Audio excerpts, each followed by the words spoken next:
Celebox. Si Patricia Alvarez ay kilala sa kaniyang ganda, yaman at kasikatan. Isa siyang glamorosa, sanay sa spotlight, sa magagarang damit at sa mundong puno ng atensyon. Pero nagbago ang lahat nang makilala niya si Carlo Lopez, isang tahimik at simpleng hardinero na tila walang pakialam sa mundo ng mga sosyal. Hindi niya inaasahang mahuhulog ang loob niya sa isang taong malayo sa nakasanayan niya. Dahil sa matinding paghanga, unti-unti niyang iniwan ang kaniyang dating anyo. Tinalikuran niya ang makeup, heels at party life. Pinili niyang maging Maria Clara, mahinhin, simple at tahimik para lang mapansin ni Carlo. Ngunit habang lumalalim ang damdamin, unti-unti ring nabubunyag ang mga lihim. Hindi lang pala si Patricia ang may binago, maging si Carlo ay may sariling kwento. Isang bahagi ng pagkataong matagal niyang itinago. Hanggang sa mabunyag ang lihim ni Carlo at tanungin niya ang sarili, sino nga ba talaga ito at sino ang gusto niyang maging?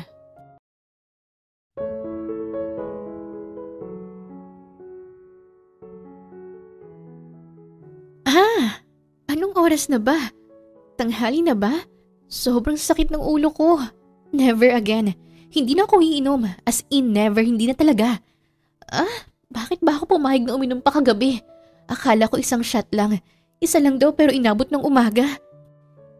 Si Patricia Alvarez ay 25 taong gulang at kilala bilang isang social media influencer dahil sa mga vlogs niya patungkol sa makeup, skincare at fashion. Dahil sa pagiging mistisa, makinis, matangkad at balingkinitan, marami siyang manliligaw. Mayroon rin siyang almond shape na mga mata, matangos na ilong at mapupulang labi na mas lalo pang pinapula ng kaniyang lipstick. Inumaga na siya galing sa party ng kaibigan niyang si Tania Ayala. Pagkahatid sa kanya ng driver nilang si Mang Eddie, hindi na siya nag-abalang magsuot ng shades o mag-ayos. Parang gusto niya na lang gumapang papunta sa kwarto niya. Pagkabukas ng pinto ng sasakyan, agad siyang binalot ng liwanag ng araw. Napairap siya. What the hell? Bulalas ni Patricia. Napaatras siya nang mabasa siya ng malamig na tubig galing sa hose. Ang designer dress niya ay tila naging basang tissue na nakabalot sa kanyang katawan. Ang perpektong makeup niya ay nalusaw at ang ilang oras na kinulot na buhok ay nagmistulang lasag na instant noodles. Oh my God! Bulag ka ba? Mukha ba akong orchids para diligan mo? My gosh! Look at what you did to my dress! This is limited edition. Galing pa ng Milan. Isa to sa mga paborito kong damit tapos ginanyan mo lang? You're so... Napahinto si Patricia sa pagbubunganga nang makita niyang lalaki sa harap niya. Simple lang ang suot nito. Puting sando at kupas na maong. May hawak na hose. Pero kahit anong simple ng suot, hindi may tatanggi ang angking kakisigan. Sorry po ma'am, hindi ko sinasadya. Nagdidilig lang po ako ng halaman tapos bigla kayong lumabas. Hindi ko po kayo napansin. Pasensya na talaga. Napakamot na lamang ng ulo si Carlo dahil sa nagawa sa kanyang amo. Si Carlo Lopez ay ang bagong hardinero sa mansyon ng mga Alvarez. Siya ay 26 na taong gulang. Moreno at matangkad ang binata. Maitim ang kanyang buhok na bahagyang kulot. May makapal na kilay, matangos na ilong, at isang ngiting hindi nakakaasar kundi nakakapanlambot ng tuhod. Pansin na pansin rin ang kanyang malapad na balikat, matipunong dibdib at maskuladong braso. Okay lang. Maganda nga to eh. Natanggal lang ang hangover ko dahil sa gulat at lamig. Thank you ah. Habang lumalakad si Patricia, napako ang tingin niya kay Carlo. Sa kauna-unahang pagkakataon, nakakita siya ng lalaking kasing gwapo at kasing kisig nito. Hindi niya napansin ang pinto na nasa harap niya at nauntog siya. Ouch! My head! Ano ba yan? Sigaw ni Patricia. Lumapit sa kanya si Carlo. May pag-aalala sa mga mata nito. Ma'am, okay ka lang ba? Tanong ng hardinero. Napangiti naman si Patricia habang hawak-hawak ang noo niyang pulang-pula. No. I'm fine. Okay lang talaga. Hindi naman malala eh. Baka dahil lang din sa hangover kaya parang doble yung sakit. I'm good. Kaya ko to. Salamat na lang ha. Sambit ni Patricia. Pinipilit niyang maging demure kahit tila na nakakita siya ng mga bituin dahil sa pagtama ng ulo sa pinto. Ma'am, yung ulo mo. Napansin ng hardinero ang namumulang noo ni Patricia. Ngunit tila hindi man lang ito ininda ng amo niya. Ngumiti lang si Patricia at dumiretso sa kaniyang kwarto. Hinubad niya ang kaniyang stelitos at humiga sa kaniyang kama. Nakalimutan niya manghubarin ng basang damit, ngunit hindi niya malimutan ang kakisigan ng kanilang bagong hardinero. Mataas na ang araw nang bumangon si Patricia. May konting kirot pa rin sa sentido niya dahil sa walang prenong pag-inom ng alak sa party ng kaibigan niya. Dahan-dahan siyang bumaba. Suot ang silk robe na kulay peach at may suot na floppy slippers. Ay, Diyos ko. Bakit ba kasi ako uminom ng tequila at saka champagne at saka vodka? Ayoko na talagang uminom. Bulong niya habang hinihimas ang kanyang sentido. Pagpasok niya ng kusina, amoy ng kape agad ang sumalubong sa kanya. Umupo siya sa island counter habang sumasalok ng kape si Yaya Doris, ang kanilang tagapagluto at taga-asikaso ng bahay. Oh, iha, butit nagising ka na. Akala ko abutin ka ng hapon sa taas. Mukhang sumuko na naman ang katawan mo sa party kagabi ah. Sabi ng katulong habang inaabot kay Patricia ang kapeng sinalok niya. Humigop naman ang dalaga ng kape at napangiwi ito sa pait. Yaya, ang pait. Wala bang vanilla oat milk dyan? Ayoko ng ganyan, ang tapang masyado. Parang nananapak ang kape mo. Napatawa naman si Yaya Doris sa reaksyon ng alaga niya.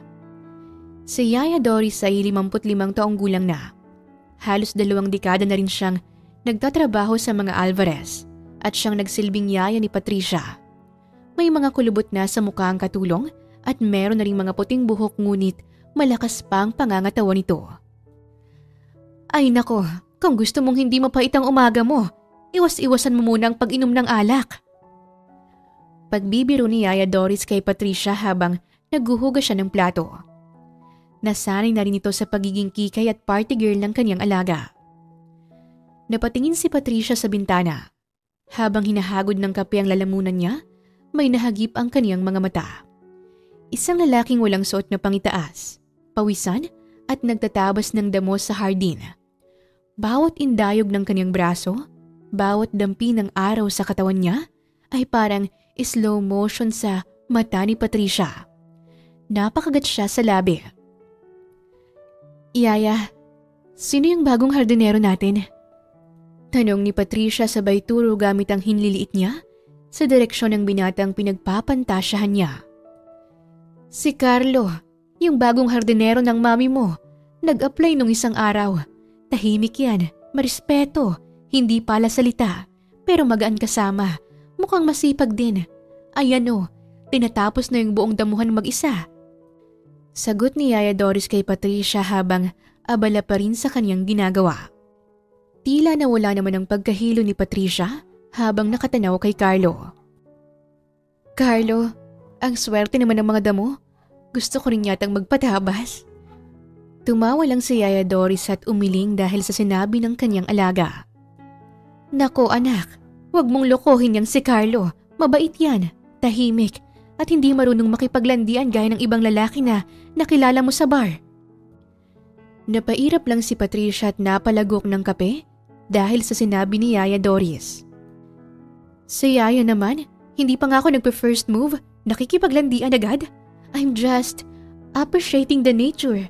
Alam mo naman, mahilig ako sa mga halaman, lalo na kung may gardener na ganyan ang katawan.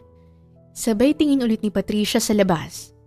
Napangiwi naman si Yaya Doris nang makita ang noo ng alaga niya. Ay, teka, bakit may bukol ka sa noo? Lumapit si Yaya Doris kay Patricia upang makita ng mabuti ang noo nito. Ay! OMG! Oh my God! Yaya, may bukol ba talaga? Malaki ba? Kita ba? Gaano kalaki? Parang rambutan? Parang egg? Parang, ay baka parang kalabasa na to. Bulalas ni Patricia habang kinakapa ang kaniyang noo. Sinipat ni Yaya Doris ang bukol at napapikit ang alaga sa sakit. Aba, hindi naman kalabasa. Pero siguro, sing laki ng candy. Napahawak si Patricia sa dibdib niya dahil sa sinabi ng kaniyang yaya. Nako, may makeup tutorial pa naman ako mamaya. Anong sasabihin ko sa mga subscribers ko? Hi guys! So for today's video, we're going to cover this monster's alien growing on my forehead, ganun? Saan mo ba nakuha yung bukol na yan, iha? Nabundol ka ba kagabi? O baka nadulas ka? Napaisip naman si Patricia dahil sa tanong ng kaniyang yaya. Pilit niyang inaalala kung saan siya nabukulan. Wait. Oh no! Oh no! Oh no! Hindi ako nabundol. Nauntog ako. Sa pinto. Kasi nakatitig ako kay Carlo kaninang umaga. Siya yung bumasa sa akin ng tubig. Tapos, nginitian niya ako, yaya.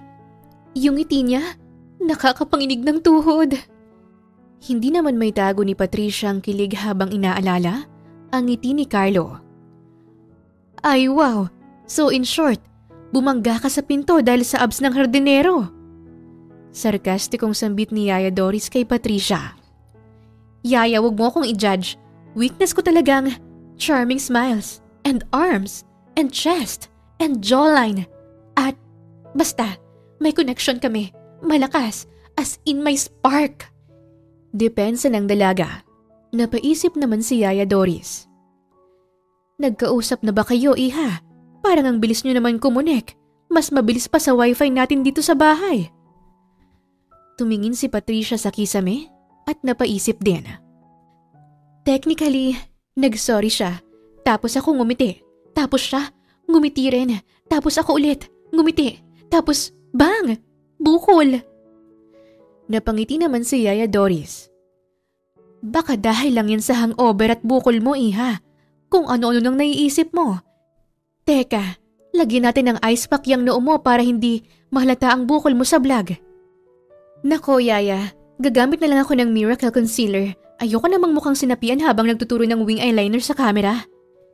Kinuha ni Patricia ang phone at tumingin sa selfie cam. OMG! Kita nga, Yaya! Dalian mo, ang eyes! May photoshoot pa ako next week, baka isipin ng makeup artist sinapok ako. Hay, sige na nga. Kukuha ko ng yelo doon sa freezer. Ilalagay mo sa bimpo. Pero iha, magpahinga ka muna. Mukhang hindi lang bukol ang problema mo. Mukhang malakas din ang tama mo kay Carlo. Tahimik ang buong mansyon sa pagdating ng gabi. Dahan-dahang bumaba si Patricia mula sa kaniyang silid. Naka-baby pink na pajama at naka-ponytail ang buhok. Wala siyang makeup, maliban na lang sa kilay niya. Isang rare moment sa buhay niya bilang vlogger at anak mayaman. Hay, sa wakas, tahimik na rin ang paligid. Makakababa ako na walang makeup. Bulong ni Patricia sa sarili. Pagdating niya sa kusina, agad siyang huminto. Nandoon si Carlo, ang bagong hardinero. Nakaupo at kumakain ng hapunan. Nakasuot ito ng simpleng puting t-shirt at dark green na pantalon. May ilang butil ng pawis sa gilid ng kaniyang sentido. Maaliwalas ang mukha habang kumakain. Naramdaman ni Carlo ang presensya niya. Magandang gabi po, ma'am. Tapos balik agad sa pagkain. Walang ibang sinabi. Hindi man lang tiningnan si Patricia. Napangiti naman ang dalaga sa sarili. Yun lang? Wala bang, you look good, ma'am, even in pajamas? Ay, no. Not tonight. Bulong nito. Umakyat si Patricia muli sa kaniyang kwarto. Mabilis at determinado. Pagdating doon, tumingin siya sa salamin. Hindi ako papayag. Hindi pwedeng ganito lang makita ni Carlo si Patricia Alvarez. Binuksan ni Patricia ang vanity drawer. Kumuha ng eyebrow pencil, tint at foundation. Kahit simpleng retoke lang, sapat na para magmukhang effortless na ang ganda niya. Isinuot niyang silk lingerie robe, kulay burgundy, isa sa mga paborito niya. Pagbalik niya sa kusina, confident na ang lakad, parang rumarampang walang runway. Nang makita niyang nandoon pa rin si Carlo, ngumiti siya. Good evening ulit, Carlo. Bati ni Patricia na punong-puno ng kumpiyansa. Magandang gabi po, ma'am. Tumango lamang ang hardinero habang umunguya sabay balik ulit sa pagkain. Tila wala siyang napansing pagbabago. Nakaramdam ng kaunting inis si Patricia dahil sa hindi man lang siya sinulya pa ni Carlo. Kinuha niyang pitsil sa ref at binuhusan ng baso. Lumagok siya ng 2 baso ng tubig. Habang umiinom, sinimulan niyang kausapin si Carlo. Matagal ka na bang nag-hardinero? Bago pa lang po, ma'am. Patuloy pa ring nakatingin si Carlo sa pagkain niya habang patuloy din sa pagbuhos ng tubig sa baso si Patricia. May experience ka na sa landscaping? Meron po. Konti, ma'am. Napalagok naman si Patricia dahil isang tanong isang sagot lang si Carlo sa kanya. Dati ka bang nasa probinsya? Opo, ma'am. May pamilya ka ron? Opo. May girlfriend? Wala po. Napasinghap si Patricia at medyo kinilig dahil sa nalaman niya na walang nobya si Carlo. Dahil sa kilig, napainom na naman siya ng tubig. Oh, talaga lang ha? Opo, ma'am. Sagot ni Carlo na patuloy lang sa pagkain. Nagpatuloy ang pagtatanong ni Patricia. Umaasa na hahabang sagot ng hardinero sa mga tanong niya. Anong full name mo? Pagpapatuloy niya. Carlo Lopez po. Ilang taon ka na? 26 years old. Huwag ka nang magpo. Mas matanda ka pala sa akin ng 1 taon. Favorite mong kulay? Green. Bakit green? Kulay ng damo. Halos mapatawa si Patricia sa sagot ni Carlo. Masaya ka ba sa trabaho mo dito? Oo naman. Parang binabato lang niya ang mga sagot sa ere habang nilulunok ang bawat kutsarang kanin. Hindi ka ba curious kung anong ginagawa ko rito sa kusina? Nakapambahay, naka-lingerie, at all glammed up? Umiinom ka ng tubig. At doon naubos na ni Patricia ang isang buong pitsil ng tubig. Nilapag niya ito sa mesa. Medyo nabiglang dalaga dahil sa naramdamang bigat sa tiyan. Wait, bakit parang ang bigat na sa tiyan? Bigla naman siyang napansin ni Carlo. Ma'am, uhaw na uhaw ka. Kakalagay ko lang ng tubig dyan sa pitsil pero ngayon wala na. Okay ka lang ba? Tanong ng hardinero habang nakatingin sa pitsil na wala ng tubig. Oo, okay lang. Nanunuyo lang talagang lalamunan ko kasi malamig yung hangin. Ngumiti ng pilit si Patricia pero ilang segundo lang may naramdaman siyang parang alon ng dagat sa kaniyang tiyan. Wait lang. Napatayo si Carlo at nagsimulang mag-alala kay Patricia. May sakit po ba kayo, ma'am? Gusto niyo po ba ng tubig? Gamot? Hindi. Pero parang kailangan ko lang. CR lang. Sobrang hydrated ako. Mabilis na tumalikod si Patricia. Pinipigilang magpanik at halos magmaraton papunta sa banyo. Ma'am, ingat po! Sigaw ni Carlo habang papaalis si Patricia. Sa loob ng banyo habang umiihi si Patricia, napatingin siya sa kisame at napahawak sa noo. Anong ginagawa ko sa buhay ko? Nag-lingerie ako para sa hardinero? Uminom ng isang pitsil ng tubig para magpa-cute? Tapos ngayon, muntik pa akong maihi sa kusina. Napatawa pa rin siya ng mahina sa sarili. Pero, guwapo talaga siya. Sambit ni Patricia habang inaalala ang mukha ni Carlo na nakatingin sa kanya, puno ng pag-aalala. Kinaumagahan, mainit ang sikat ng araw pero malamig ang simoy ng hangin sa hardin. Abala si Carlo sa pagdidilig ng mga tanim na rosas. Pawisan siya, suot ang itim na sando at lumang maong pants. Kita ang mga linya ng katawan. At naroon si Patricia, naka-sundress na kulay puti. Nakasuot ng designer sunglasses. Pero ang atensyon niya ay hindi sa araw, kundi kay Carlo. Grabe, ang macho-macho talaga ni Carlo, lalo na sa suot niyang sando. Bakat na bakat ang pandesal. Sambit ni Patricia habang nakangiti at naglalakad na parang may sariling mundo. Dahan-dahan siyang lumapit sa mga rosas. Kunwari inaamoy ang mga ito. Pero sa totoo lang ay sinusulyapan niya lang talaga si Carlo. May hawak pa siyang iced coffee. Hi Carlo, ang ganda ng roses ngayon ah. Oo ma'am, mabango yan. Magandang mga tanim. Sabi ni Carlo na hindi man lang sumulyap sa kanya at abalang-abala sa pagdidilig. Napangiti si Patricia pero medyo naiinis dahil hindi man lang pinansin ni Carlo ang porma niya. Mas binubuhos pa nito ang atensyon sa mga halaman sa hardin. Hindi mo man lang ako pinupuri ha? Ako rin kaya maganda't mabango. Hindi sumagot si Carlo at hindi pa rin siya tinitingnan. Bigla na lang, habang inaamoy niya ang isang bulaklak, may maliliit na insekto na parang langaw ang pumasok sa butas ng ilong niya. Ah!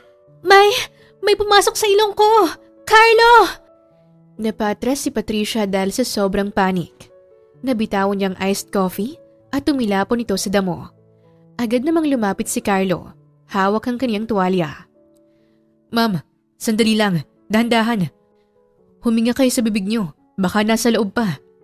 Carlo, ayoko na may insekto sa ilong ko. Baka umakit yan sa utak ko. Tanggalin mo. I-CPR mo ang ilong ko. Hinawakan ni Carlo ang mukha niya. Pinisil ng bahagya ang ilong at may pinabaon na panyo. Suminga ka, ma'am. Malalim.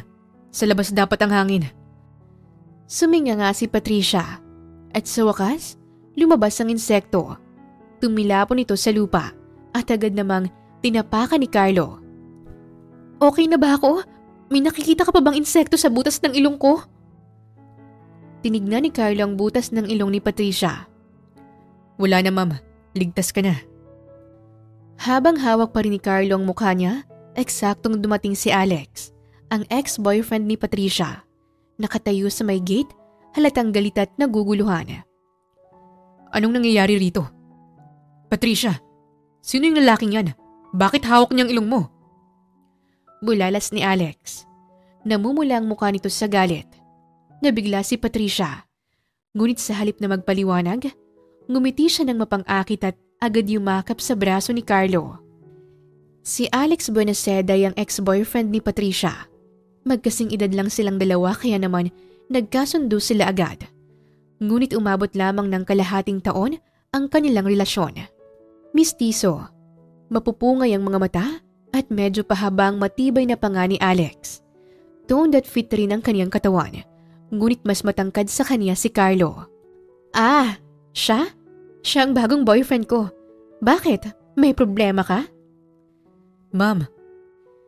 Nagulat naman si Carlo at sinubukang alisin ang pagyakap ni Alex sa braso niya. Ngunit lalo pang hinigpitan ng dalaga ang pagyakap dito. Please lang Carlo, sakyan mo muna. Bulong ni Patricia sa hardinero. Boyfriend mo? Siya? Yung hardinero na yan? Halos hindi makapaniwala si Alex sa kaniyang narinig. Oo, at least hindi siya sinungaling. Hindi siya nangangaliwa. Hindi siya katulad mo. Lumapit si Alex kay Patricia at mukhang desperado na ito. Patricia, please, wag mo akong gantuhin. Alam mong sa'yo lang ako. Nagkamali ako, oo. Pero isang beses lang. Hindi ko na uulitin. Bigyan mo lang ako ng isa pang chance. Isang beses lang? Isang beses ka lang nahuli, Alex. Hindi ibig sabihin nun, isang beses mo lang ginawa. Naging matigas ang tono ni Patricia. Hindi yan totoo. Wala nang iba. Lasing lang ako nung gabing yun. Aksidente lang lahat. Tumaas ang kilay ni Patricia dahil sa kaniyang narinig. Aksidente? Hinubad mo yung damit mo. Aksidente? Hinila mo yung babae papasok sa kwarto, aksidente? Hinalikan mo sa leeg, aksidente? Huwag mo kong gawing tanga, Alex. Patricia, patawarin mo na ako. I love you. Ikaw lang ang mahal ko. Naging tanga ako. Pero alam mong seryoso ako sa'yo. Please. Halos magmakaawa na si Alex pero nanatiling matigas ang ekspresyon ng mukha ni Patricia. Alam mo kung kailan mo ako nawala, Alex? Nung araw na pumili ka ng iba. Hindi ko kailangan ng lalaking hindi ako kayang panindigan. Bigyan mo lang ako ng pagkakataon. Magbabago ako. Gagawin ko lahat. Huli na. Hindi ako marunong magbigay ng second chance. Hindi ako nagre-recycle pag binasura ko na. Patricia! Napayuko si Alex at nangilid ang luha nito. Lumapit naman si Patricia sa kanya pero walang bahid ng awa sa mukha ng dalaga. Alam mo, hindi ka lang ang may kasalanan. Siguro ako rin. Nagsawa ako. Nainip ako. Pero ang pinakayoko, niloko mo pa rin ako kahit alam mong malapit na akong bumitaw. Gagawin ko lahat para bumalik ka. Hindi ako titigil. Well, good luck. Kasi kahit anong gawin mo, hindi na kita babalikan. Tumalikod siya at nilapitan si Carlo na nakatayo pa rin. Tahimik lang sa gilid. Umalis na si Alex. Tuluyang nadurog ang puso. Tahimik na naman ang paligid. Ilang sandali, nagsalita si Carlo. Ma'am, hindi mo dapat sinabi na boyfriend mo ko. Kung anumang drama na meron kayong dalawa, ayoko sanang masangkot doon. Alam ko, sorry. Gusto ko lang siyang saktan gaya ng sakit na binigay niya. Tumingin ng diretso si Carlos sa mga mata niya.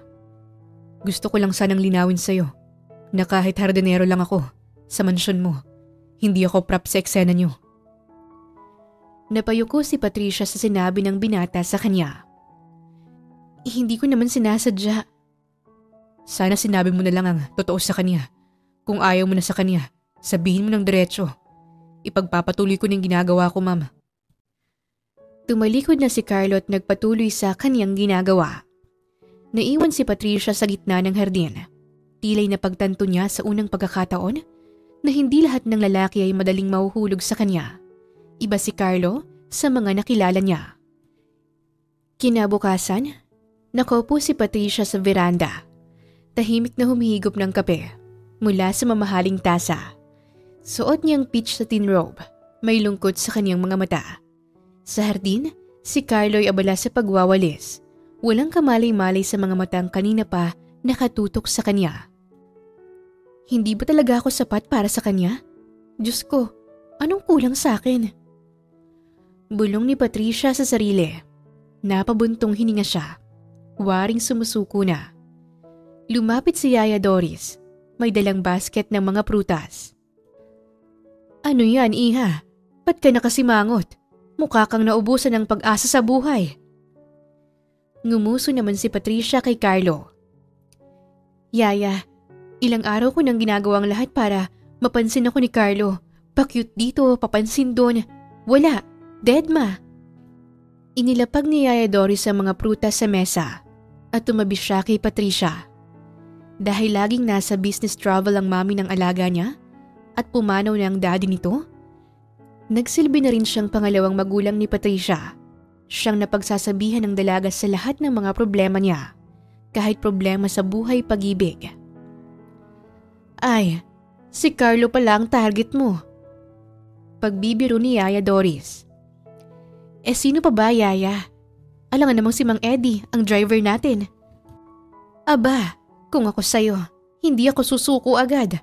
Wala pa yung nobya sa pagkakaalam ko. Yan yang nasabi niya sa akin, Yaya. Pero, paano mo nalaman? Hindi ko kasi kayo nakikita na nag-uusap. Parang yung mga halaman lang sardin ang kinakausap ni Carlo eh. Kasi nung isang araw, nagkukwentuhan kami habang nagpapahinga siya. Tinanong ko kung may nililigawan. Sabi niya, wala pa raw. Pero ang sabi niya yata, gusto niya raw yata yung Maria Clara. Kung tamang pagkakaalala ko. Napakunot noon naman si Patricia. Maria Clara? Yung tipong mahinhin? Simple? Halos hindi umiimik? Yun nga. Ayaw daw niya ng mga babaeng sobrang kikay. Laging nagme-makeup at parang laging rumarampa kahit na walang runway. Tahimik naman na nagpanik si Patricia dahil lahat ng ayaw ni Carlos sa babae ay tila akma sa kanya. Sa sandaling yon, napalingon si Patricia sa hardin. Doon niya nakita si Carlo, kausap si Clara, ang kasambahay. Si Clara sa kanyang simpleng bestida at maayos na ponytail ay mahinhing nakangiti. Humalakhak pa sila ni Carlo sa isang pribadong biro. Seriously? Katulad ni Clara? Yung halos hindi marunong mag-hi sa akin dahil sa sobrang mahiyain? Halos napasigaw si Patricia sa inis. Natawa naman si Yaya Doris. Baka yan talaga ang type niya, iha. Tumayo si Patricia at huminga ng malalim. No, no, no way. Carlo is mine. Hindi ako matatalo sa simplicity. Hindi ngayon. Pero paano ka mapapalapit sa kanya kung ang gusto niya ay hindi gaya mo? Tumaas ang kilay ni Patricia at tila may bahagyang ngiti sa labi. Simple lang, Yaya. Kung gusto niyang Maria Clara, then I'll become Maria Clara. May pag-aalala naman sa mukha ni Yaya Doris dahil nakita niya sa mukha ni Patricia na seryoso ito. Paano yun, Iha? Di ba hindi ka nga marunong bumulong? Yaya, what Patricia wants, Patricia gets. At sa puntong yun, nagsimula ang pagbabago ni Patricia. Handa na siyang magpaalam sa mga designer clothes niya at makeup. Desidido na siyang maging si Maria Clara 2.0. Hindi pa niya alam kung magtatagumpay siya pero isang bagay ang malinaw. Gusto niya si Carlo at hindi pa siya nabibigo sa mga lalaking gusto niya. Habang papalayo si Carlo mula kay Clara, sinundan siya ng tingin ni Patricia.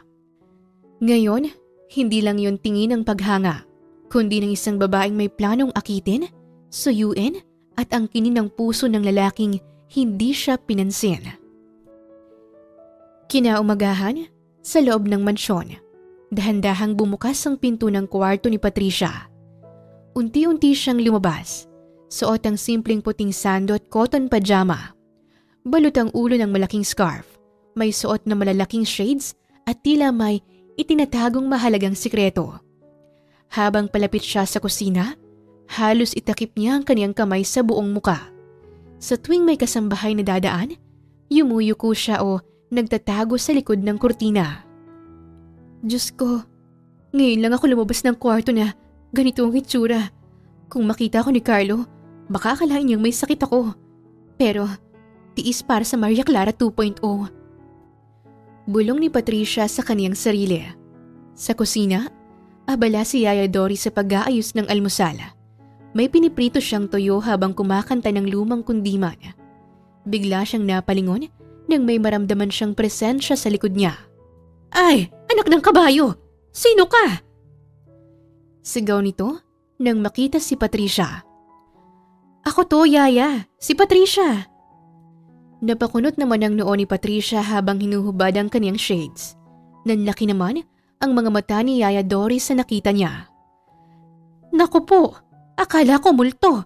Abay, walang kilay. Para kang alien na naabutan ng baha. Napabuntong hininga naman si Patricia sabay upo sa bangko. Drawing lang naman lagi ang kilay ko, Yaya. Natural na mukha to.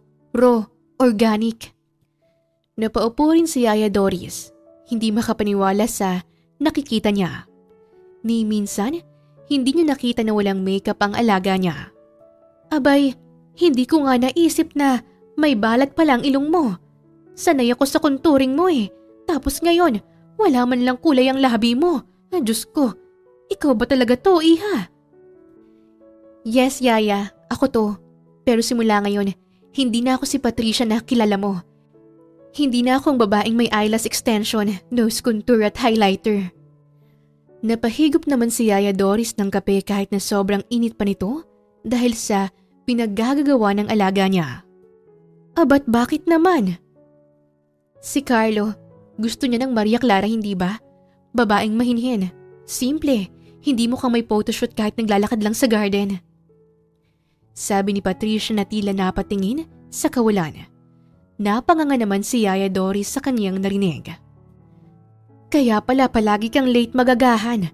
Akala ko dahil wala kang gana. Yun pala, busy ka sa pagme-makeup mo. Napatawa naman ng kaunti si Patricia. Guilty as charged, pero hindi na ngayon. Today is the beginning of a new era.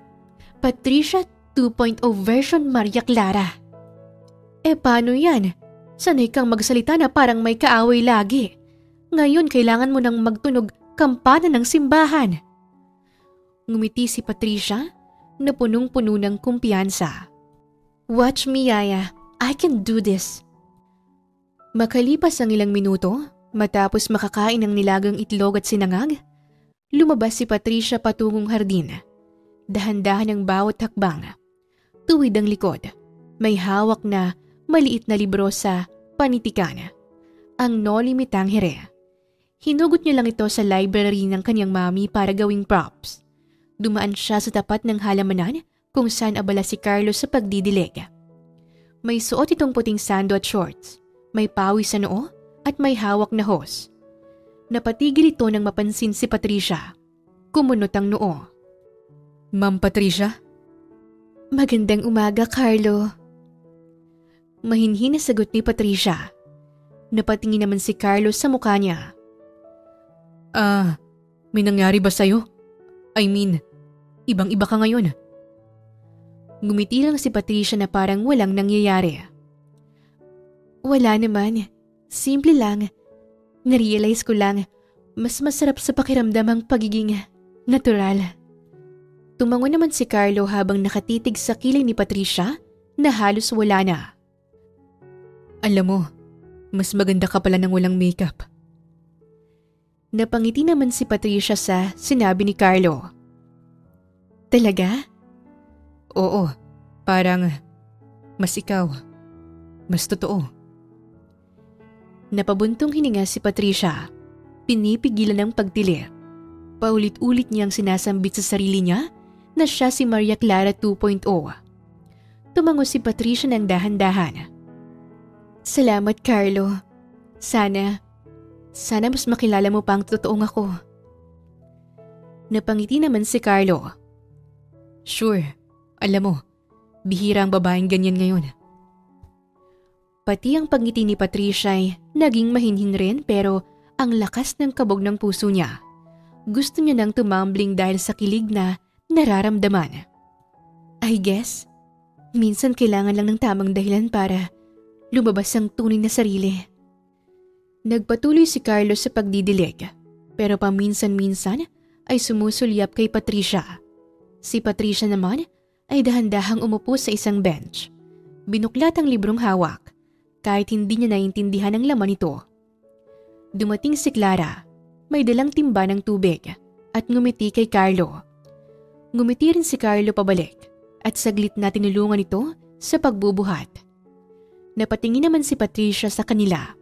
May kirot sa puso niya pero napigilan niyang mapikon. Hindi ako pwedeng matalo kay Clara. Kahit ilang taon pa siyang maglaba rito, hindi siya magiging si Patricia at hindi niya alam kung paano maging Maria Clara 2.0. Bulong ni Patricia sa sarili habang panakaw na sumusulyap sa dalawa.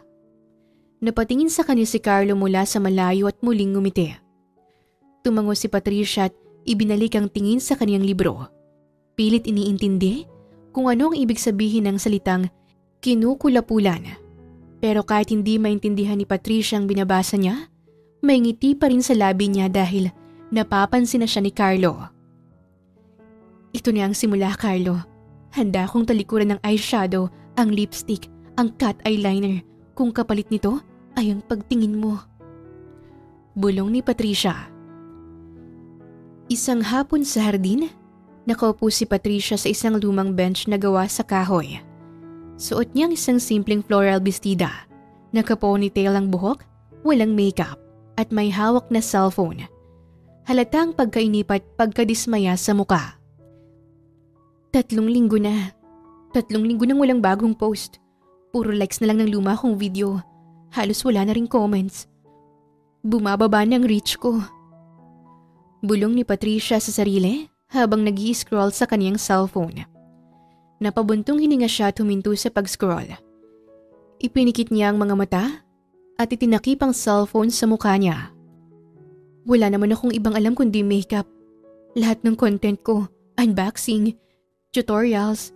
Ngayon, hindi na ako nagme-makeup. Diyos ko, bakit ko ba ito sinimulan? Lumapit sa kanya si Carlo habang may dalang timba. Galing siya sa likod ng mga halaman. Pawisan pero kalmado ang muka. Napansin niyang pagkasalampak ni Patricia sa bench. Okay ka lang ba dyan, ma'am? Nagulat naman si Patricia at bumalik sa kanyang Maria Clara mode. Inayos niyang kanyang pagkakaupo at pinilit ngumiti. Ay, Carlo, magandang hapon. Sa sobrang ipit ng boses ni Patricia, para na siyang duwende. Nagtaka naman si Carlo. Ba't ganyan ang boses mo? Para kang sinaniban. Namula naman si Patricia. Hindi ganito lang talaga ako magsalita kapag nagmumuni-muni. Depensa niya. Tumango si Carlo habang tinatanggal ang mga tuyong dahon sa halamang nasa paso. Nagmumuni-muni. Akala ko may problema ka. Parang malalim kasing iniisip mo. Napatingin naman si Patricia sa cellphone niya. Wala lang. Konting problema sa career. Hindi ko na alam kung anong ipopost. Makeup lang kasi ang forte ko. Pero simula nung, pinili kong maging simple. Parang wala na akong ma-post online. Tumigil si Carlos sa ginagawa at umupo sa kabilang dulo ng bench. Hindi niya tiningnan si Patricia, pero nagmukhang nag-iisip. Eddie, maghanap ka ng bagong content. Napakunot noo si Patricia. Ano nga? Hindi naman ako marunong magluto.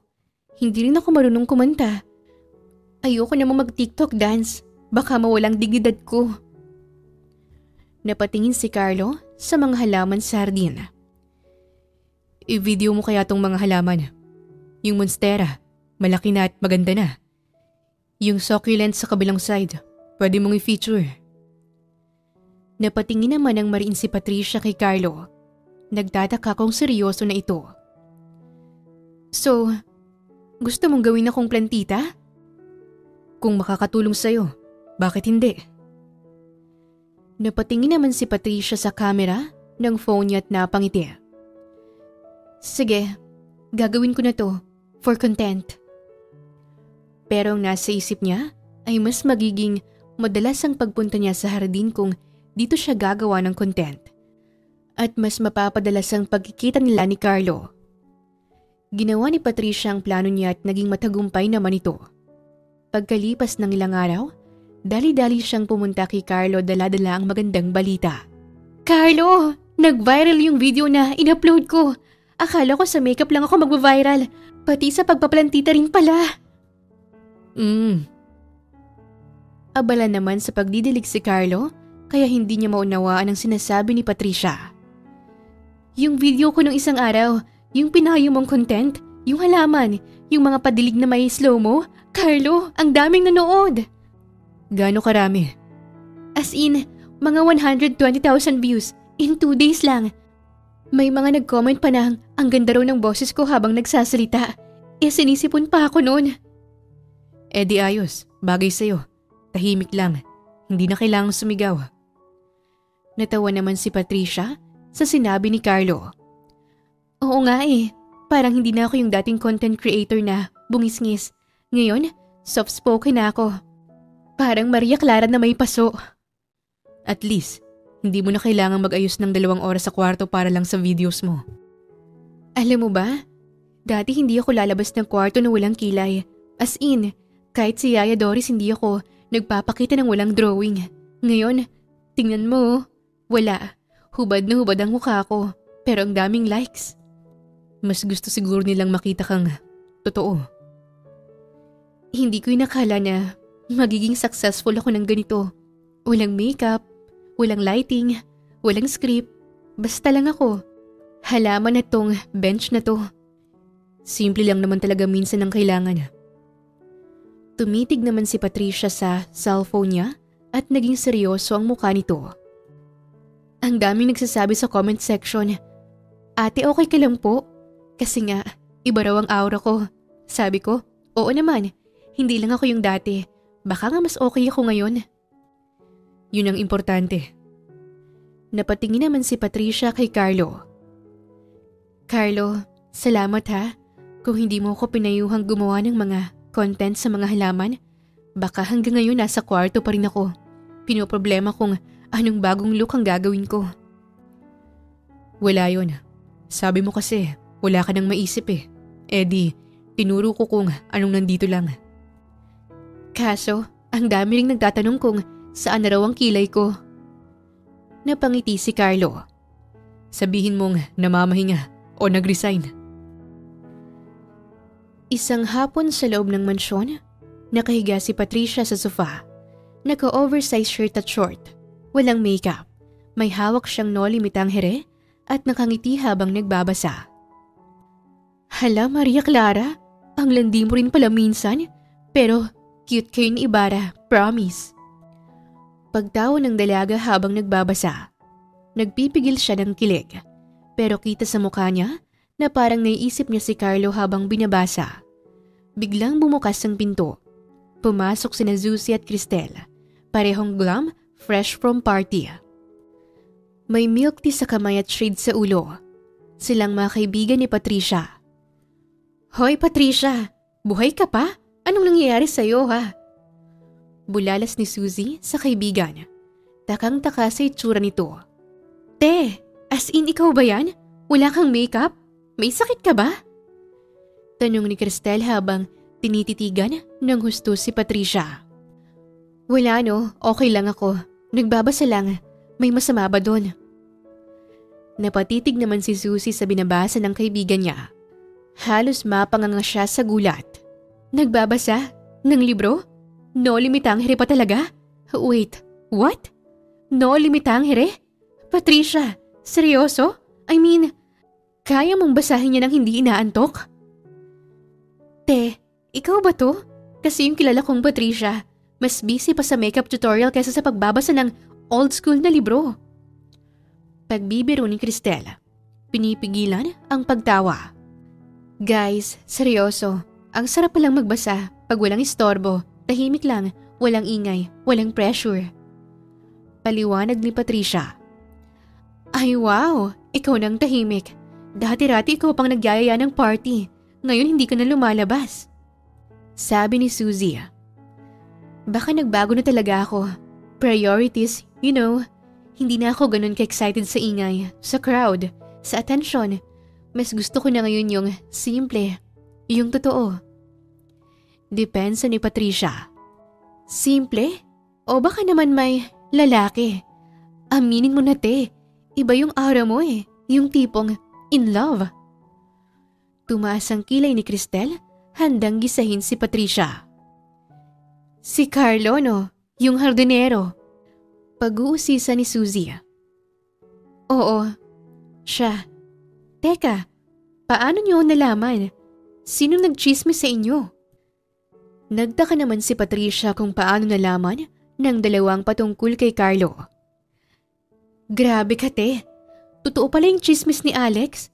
Pumatol ka sa hardinero? Bulalas ni Cristel na halos hindi makapaniwala sa kaniyang narinig. Girl, as in, why? Ang dami mong options. Ang dami nating friends na may kotse, may kondo, may business. Paliwanag ni Suzy. Bakit? Kailangan ba may kotse para mahalin? Kailangan ba may kondo para sabihing worth it sila? Di sana lahat ng mayaman masaya. Hindi naman ganun, Suzy. Hindi pera yung hinahanap ko. Nakaramdam ng inis si Patricia dahil sa pangiinsulto ng mga kaibigan niya sa kanya at kay Carlo. Hindi naman sa ganon. Pero, bagay ba talaga kayo? I mean, iba yung mundo niya. Sabi ni Cristel. At bakit hindi kami bagay? Alam nyo, sa kanya ko lang naranasan naming makinig sa akin na kahit magulo yung kwento ko, sinusubukan niyang intindihin.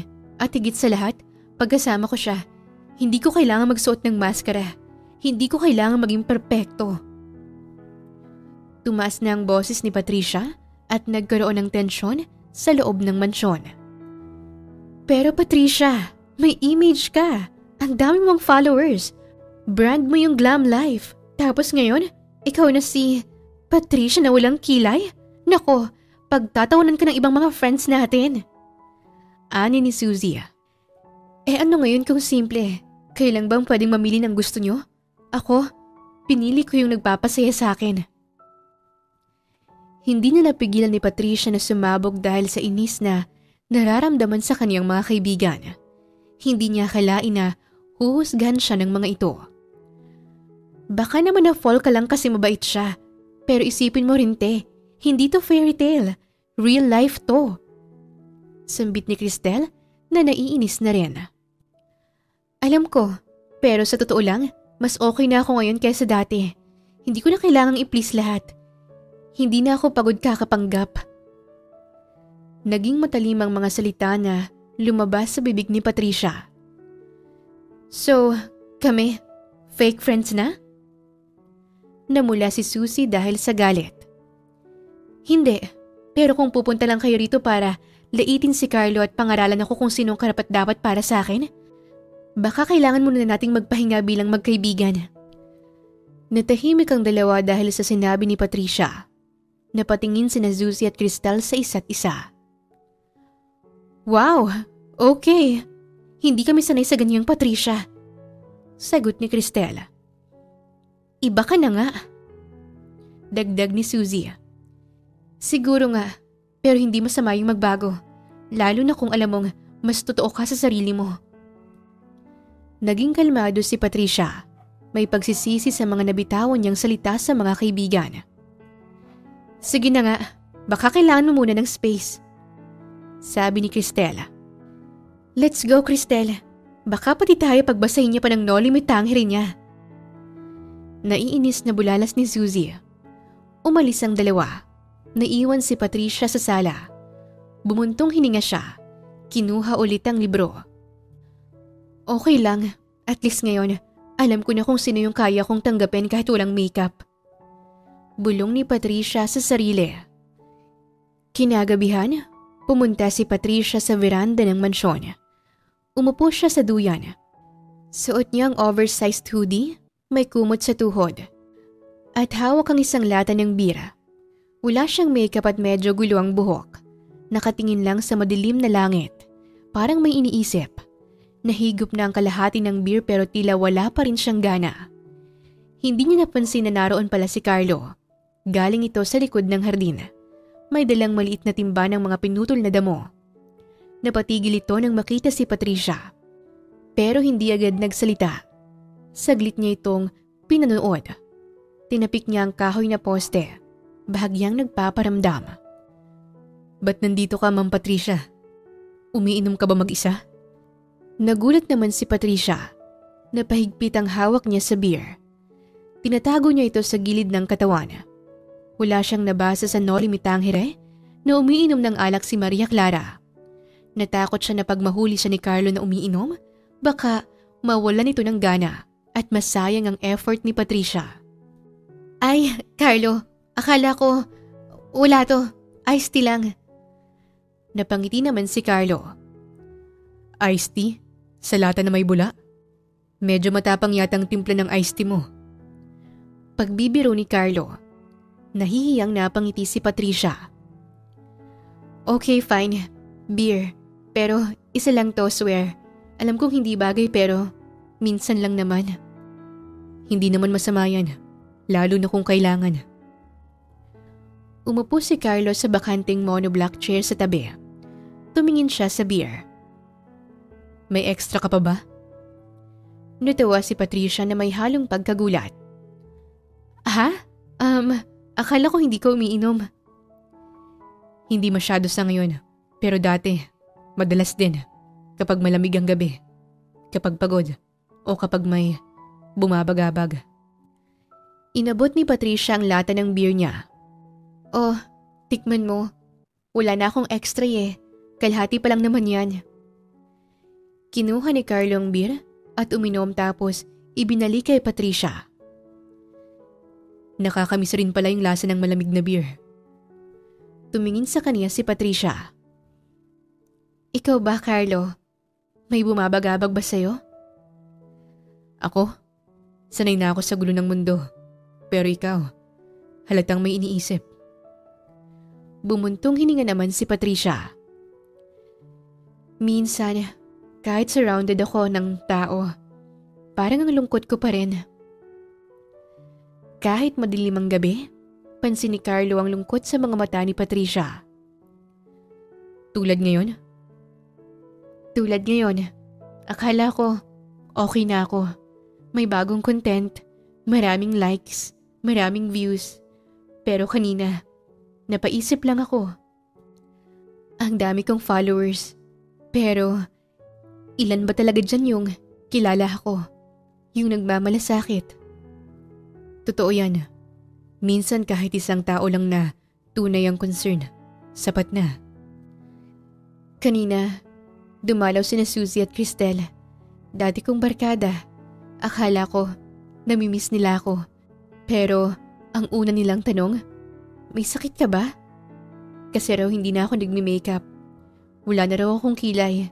Hindi raw ako bumabarkada. Tapos, tinawanan nila ako nung nabanggit ko yung pangalan mo. Napakunot ang noo ni Carlo sa narinig niya. Ako? Tanong ng binata kay Patricia. Oo, sabi raw nila. Totoo pala yung sabi ni Alex na pumatol ako sa hardinero. Parang joke lang sa kanila. Para bang nakakahiya? Sagot ni Patricia. Saglit namang tumahimik si Carlo. Sanay na ako sa ganun. Pero masakit pa rin kapag galing sa mga taong mahalaga sa'yo. Exactly. Ipinagtanggol kita. Pero hindi lang dahil gusto kitang ipagtanggol, kundi dahil totoo yung nararamdaman ko. Ayokong maliitin ka. Kasi sa lahat ng tao, ikaw lang yata yung nakausap ko ng totoo. Napangiti naman si Carlo sa sinabi ni Patricia. Nagtama ang kanilang mga mata. Salamat. Carlo, tanong lang. Ano yun? Pagtataka ni Carlo. Kung hindi ako si Patricia, as in, hindi ako kilala, hindi ako sikat, walang pera, kakaibiganin mo pa rin ba ako? Oo, kasi hindi ko naman kailangan ng kilalang tao. Gusto ko lang ng totoo. Totoo ba ako sa paningin mo? Oo, kahit medyo mataray, maarte, pero pinipilit mong maging mabuting tao at yun ang importante. Ngumiti naman si Patricia, parang nawala ang lungkot at bigat na nararamdaman niya. Alam mo bang ikaw lang ang taong nagtanong kung okay lang ako? Nang hindi sabay ng tanong kung magpa-party ba tayo mamaya? Minsan kasi 'di ba, kailangan lang natin ng kasama. Hindi para magpasaya, kundi para umupo lang sa tabi habang malungkot tayo. Natahimik si Patricia dahil sa sagot ni Carlo. Napatingin ito sa hardinerong katabi niya. May ngiti sa mga mata ng dalaga. Carlo, sambit nito. Ano yun? Gusto mo bang maging kaibigan ko? Tumingin si Carlo kay Patricia. Seryoso pero may maliit na ngiti. Gusto ko nga sanang tanungin yun sa'yo pero naunahan mo ko. So, friends? Oo, kapag nalulungkot ka, tatahimik lang ako sa tabi mo. Tapos kapag uminom ka, hindi kita sisisihin. Pero aagaw ako minsan ng beer. Deal. At kapag may nagsabi ulit na hardinero ka lang, ako ang unang lalait sa kanila. Nagkatawa na naman sila. Una si Carlo, tapos si Patricia. Minsan lang silang tumawang ganon. Hindi pilit, hindi scripted, malaya. Pwede ba akong magtanong? Go! Masaya ka ba ngayon? Natahimik si Patricia. Saglit lang. Tumingin siya sa langit, tapos kay Carlo. Oo, kasi ngayon lang ako nakaramdam ng kapayapaan. Hindi dahil perfect ang lahat, pero dahil narito ka. Sapat na ba ako? Ikaw pa lang ang sapat na. Hinawakan ni Patricia ang lata ng beer at inabot niya ulit kay Carlo. Nagtagal ang tinginan nila. Walang halik, walang yakap, pero may malinaw na pagkakaunawaan. Lumagok naman si Carlo at inubos ito. Pwedeng humingi ng pabor? Ano yon? Tanong ni Patricia. Next time na malungkot ka, huwag ka nang iinom ng mag-isa. Ngumiti naman ang dalaga. Sige, next time, dalawa na tayo. Nasa isang tahimik na sulok ng mansyon si Patricia. Nakaupo sa sofa, nakasuot ng salamin at may hawak na librong El Filibusterismo. May tumbler ng tsaa sa gilid. Tahimik, concentrated. Biglang may kumatok ng marahan. Si Carlo, dumungaw sa pinto. May suot na simpleng t-shirt at faded na short.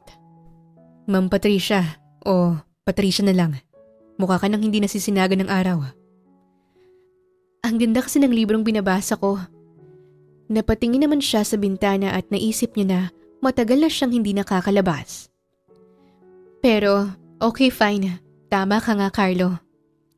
Halika, bawi tayo. Bukas ng madaling araw, alis tayo. Alis? Saan naman tayo pupunta? Basta, magsuot ka lang ng t-shirt, jogging pants at rubber shoes, okay? Jogging ba to? Pagtataka ni Patricia. Pwedeng jogging, pwedeng date. Depende sa pananaw mo. Napatingin si Patricia kay Carlo. Bahagyang kinilig. Okay, sabi mo yan ha, walang atrasan. Umuusbong pa lang ang liwanag ng madaling araw. Si Carlo'y nakatayo sa tapat ng gate. Suot ang backpack, may bit-bit na helmet. Naglalakad-lakad sa lamig. Bumukas ang gate. Lumabas si Patricia. Nakasuot ng gray na hoodie, jogging pants at rubber shoes. May maliit na backpack din. Mukhang inaantok pero excited. Totoo nga tong pinangako mong adventure. Pero, saan ba talaga tayo magja-jogging? Surprise nga, di ba? O siya, sumakay na tayo sa kotse ko. Full tank yun. Hindi na. Magmumotor tayo. Itinuro ni Carlo ang motor niya. Isang bulok na underbone. Kalawangin, labas ang wiring at may tape sa side mirror. May tambutso pang tila handa ng sumabog. Si Patricia naman ay napakunot noo pero pinigilan ng reaksyon. Sorry Yan lang ang kaya ng budget pero umaandar pa yan. Nahihiyang sambit ni Carlo. Sabi mo okay lang naman. Sagot ni Patricia pero nag-isip-isip siya kung makakarating ba talaga sila sa pupuntahan nila o baka naman papunta sa junk shop ang motor ni Carlo. Kung ayaw mo, pwede namang yung kotse mo. Tumingin si Patricia sa motor, tapos kay Carlo. Ngumiti siya. Oportunidad niya na ito na mayakap si Carlo. Hindi ako maarte, basta may helmet okay na ako. Napangiti naman si Carlo. Promise, ligtas ka sa akin. Sumakay na si Patricia, hawak niya ang bewang ni Carlo. Bahagya siyang napayakap. May halong kaba at kilig. Paandar na si Carlo pero biglang umusok ang tambutso. Umubo si Patricia. May libre pang vape! Bulalas ni Patricia. Sorry, bukas kasi ang aircon nito. Tumawa silang pareho. Tuloy ang biyahe nilang dalawa. Sa gitna ng madilim na kalsada, liwanag lang ng ilaw ng motor ang gabay nila. Pagdating nila sa paanan ng bundok, may maliit na waiting shed. Doon sila huminto. May dala si Carlo na flashlight at 2 bote ng tubig. Si Patricia, nabagot na agad. Wait lang, hiking? Seryoso ka? Napailing agad si Patricia. Alam niya na party girl siya pero hindi siya adventurous tulad ng iba. Tanging building lang ang naakyat niya at naka-escalator pa. Yun na nga yung surprise. Sabi mo, okay lang kahit saan. Bumuntong hininga si Patricia. Wala bang escalator dito? Wala pero may view to die for. Ika nga nila. Pahama ka, pero sige na nga. Nagsimula na silang umakyat. Maulan nung nakarang araw, kaya madulas ang lupa. Halatang hirap si Patricia. Hinihingal na siya. Nakakapit sa puno minsan at natapilok pa ng bahagya. Wait Carlo, gaano ba kataas to? Puro putik na ako. Sambit ni Patricia habang tinuturo ang mga pants niyang may bakas ng putik at tuyong damo. Okay lang yan, ganyan talaga sa simula. Pero pag nasa tuktok ka na, makakalimutan mong dumaan ka sa putikan. Ngumiti si Carlo at nanatiling kalmado. Inabot niya ang kamay niya kay Patricia. Halika, tutulungan kita. Hindi agad kumilos si Patricia. Tumingin muna siya sa kamay ng binata at parang nag-aalinlangan. Pero pagkatapos ng ilang segundo, marahan niyang inabot ito. Mainit ang palad ni Carlo, hindi magaspang, hindi rin malambot. Katamtaman lang, hindi gaya ng inaasahan niyang puro kalyo. Hindi pala kagaya ng iniisip ko. Bulong ni Patricia. Ano? Napatingin si Carlo sa kanya at nagtaka. Akala ko, alam mo na, yung kamay mo, baka puro kalyo kasi lagi kang nagtatrabaho sa garden. Gumiti lang si Carlo at hindi sumagot. Unti-unti silang umakyat at kahit madulas at mabigat ang daan, naging mas magaan ang bawat hakbang. Minsan ay napapatigil sila para lang huminga. Minsan para lang matawa sa hirap ni Patricia. Pagkatapos ng ilang minuto, sa wakas ay narating nila ang tuktok. Pag-akyat nila sa huling bahagi, halos sabay silang bumuntong hininga. Si Patricia, pawisan, may konting putik pa sa pisngi, pero hindi nag-alala sa itsura niya. Sa harap nila, bumungad ang tanawin, ang buong bayan. May mga bahay na animoy piraso ng laruan sa layo. Tinatanglawan ng langit na kulay kahel, rosas at bughaw. Sumisilip ang unang sinag ng araw sa likod ng ulap. Carlo, grabe. Sabi ni Patricia na punong-puno ng pagkamangha. Worth it ba? Tanong ni Carlo. Napangiti siya dahil sa ekspresyon ng mukha ni Patricia. Sobra. Ngayon lang ako nakakita ng ganito. Lumapit si Carlo sa kanya. Hindi na nagdalawang isip. Hinawakan ang kamay ni Patricia. Salamat. Kasi kahit anong ganda ng tanawin, iba pa rin pag may kasama ka na mahalaga sa'yo. Nagkatitigan sila. Wala munang halik. Pero damang-dama ang koneksyon na matagal nang inaasam ni Patricia. Ito ang unang pagkakataon na nakaramdam siya ng ganito sa isang lalaki. Alam mo, parang ang gulo ng mundo kapag nasa social media. Pero dito, tahimik lang. Walang kailangang patunayan. Walang filter, walang edit, walang likes, pero ito yata ang pinaka-genuine moment sa buhay ko. Habang patuloy sa pagsikat ang araw, magkahawak pa rin ang mga kamay nila. Maaga pa lang ay gising na si Patricia. Naka-joggers at simpleng shirt. May earphone sa tenga habang nag-i-exercise sa garden. Hindi na siya tulad ng dati. Hindi na puyat at hindi amoy alak. Halos mag-iilang buwan na rin siyang walang hangover. Ngayon, mas tahimik ang umaga niya at mas malinaw ang isip. Matapos ang quick jog, naupo siya sa ilalim ng malaking puno. Dalang librong binabasa niya sa kasalukuyan. Pride and Prejudice. You must allow me to tell you how ardently I admire and love you. Hi, Mr. Darcy. Sweet ka rin pala kahit na hindi ko masyadong maintindihan ang mga pinagsasabi mo rito sa libro. Ilang minuto pa, lumapit si Carlo mula sa direksyon ng greenhouse.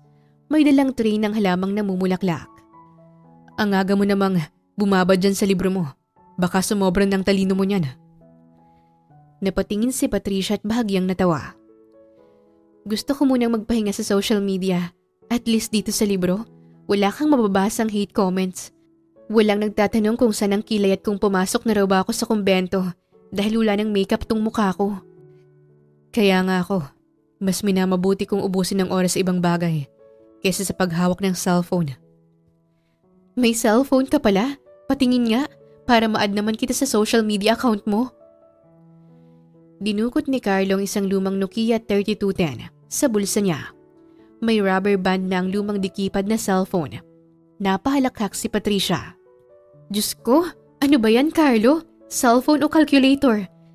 Ikaw na lang yata ang may ganyan sa mundo eh. Kaya pala minsan hindi kita nakitang mag-scroll sa cellphone mo. Pantext ko lang to. Hindi ako nagsasocial media. Ayokong makiusosyo sa buhay ng iba. At ayoko ring pinapakailaman ng buhay ko. Napaka-private person mo naman. Sobra ka pa sa bilyonaryong takot makidnap.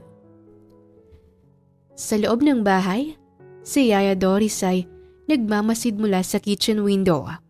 nakatitig habang hawak ang isang tasa ng kape. Nako, ngayon ko lang nakita na ganyan kasaya ang alaga kong si Patricia. Kinabukasan habang nasa gitna ng pagbabasa si Patricia, may biglang nag-doorbell. Sunod-sunod, parang may kailangan agad. Pagbukas ng pinto, tumambad si Alex. Naka-leather jacket at shades kahit wala namang araw. May hawak na cellphone at nakakunot ang noo. Finally, Patricia. Akala ko, joke lang yung mga sabi-sabi. Pero ikaw nga to. Nanatiling kalmado si Patricia. Alex, anong ginagawa mo rito? Napailing si Alex at natawa sa sobrang inis. Hindi ka na nagre-reply kina Susie at Cristel. Hindi na sumasama sa inuman. Tapos ngayon, anong itsura mo? Para kang librarian. Manang na manang. Pinilit ngumiti ni Patricia, pero halatang pagkailang. Baka kasi ayoko na sa mga bagay na hindi ko naman talaga kailangan. Tumitig si Alex kay Patricia at may bahid ng pang-aasar sa mga mata nito. Nasaan na yung dating Patricia? Yung Patricia na fun, sexy, cool. Mula sa likod bahay, napansin ni Carlo ang ingay. Dahan-dahan siyang lumapit. Hindi siya nagsalita at tahimik na nakinig lang sa usapan ng dalawa. Kung boring para sa iyong tahimik na buhay, problema mo na yun. Okay, so ngayon, Maria Clara ka na. Next week Madre. From Maria Magdalena to Maria Clara, real quick. Sarkastikong sambit ni Alex. Hindi na nakapagpigil si Carlo. Pumasok siya sa loob ng bahay at pumagitna kina Patricia at Alex. Pwede bang tumigil ka na? Hindi ka na welcome dito kung ganyan ang tono mo. Binabastos mo na si Patricia sa sarili niyang pamamahay. Nanatiling kalmado si Carlo pero pansin ni Patricia na matalim ang tingin nito kay Alex. Napatingin naman si Alex kay Carlo at tumawa. Wow, may bodyguard ka na, Patricia. Wait, ikaw yung hardinero hindi ba? Hardinero lang ako dito pero hindi ko papayagang bastusin mo si Patricia. Lumapit si Alex kay Carlo. Mukhang maghahamon ng away. Grabe naman to. Feeling knight in shining armor. Pathetic. Isa pa, subukan mong ulitin yan. Baka hindi lang salitang matanggap mo. Sige nga, anong gagawin mo? Pangahamon ni Alex. Hindi pa siya nakontento at nagsalita pa ulit. Alam mo Patricia, pangit ka na. Wala ka ng dating. Bago pa makalayo si Alex, sinuntok na siya ni Carlo. Isang mabilis at diretso sa panga. Natumba si Alex. Anak nang! Nagulat si Alex at nasamid pa sa lakas ng suntok ni Carlo. Bumawi si Alex ng suntok. Tinamaan si Carlo sa gilid ng labi. Napaatras ito, pero hindi na siya gumanti. Tumingin na lang siya kay Patricia. Pasensya na, hindi ko sinasadyang maging bayolente sa harap mo. Nag-alala naman si Patricia dahil may dugo sa gilid ng labi ni Carlo. Huwag kang humingi ng sorry. Okay lang, Carlo. Tumayo si Alex. Galit na galit habang hawak-hawak ang kanyang panga. Bahala kayo sa buhay niyo. Enjoy your boring life. Bumuntong hininga naman si Patricia. Sa susunod, ilalagay ko ng mga aso dyan sa gate para hindi lang kung sino-sinong pumapasok dito sa mansyon. Okay ka lang ba, Carlo?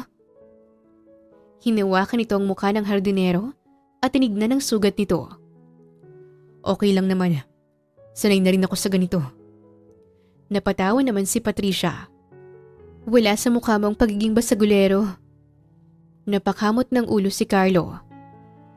Hindi naman sa basagulero ako. Ayoko lang na may babaeng binabastos. Lalo na sa harap ko. Nakakakulo ng dugo. Ngumiti lang si Patricia at hinila niya si Carlo papunta sa may bench. Kumuha siya ng maliit na first aid kit na nasa loob ng bahay. Masakit ba?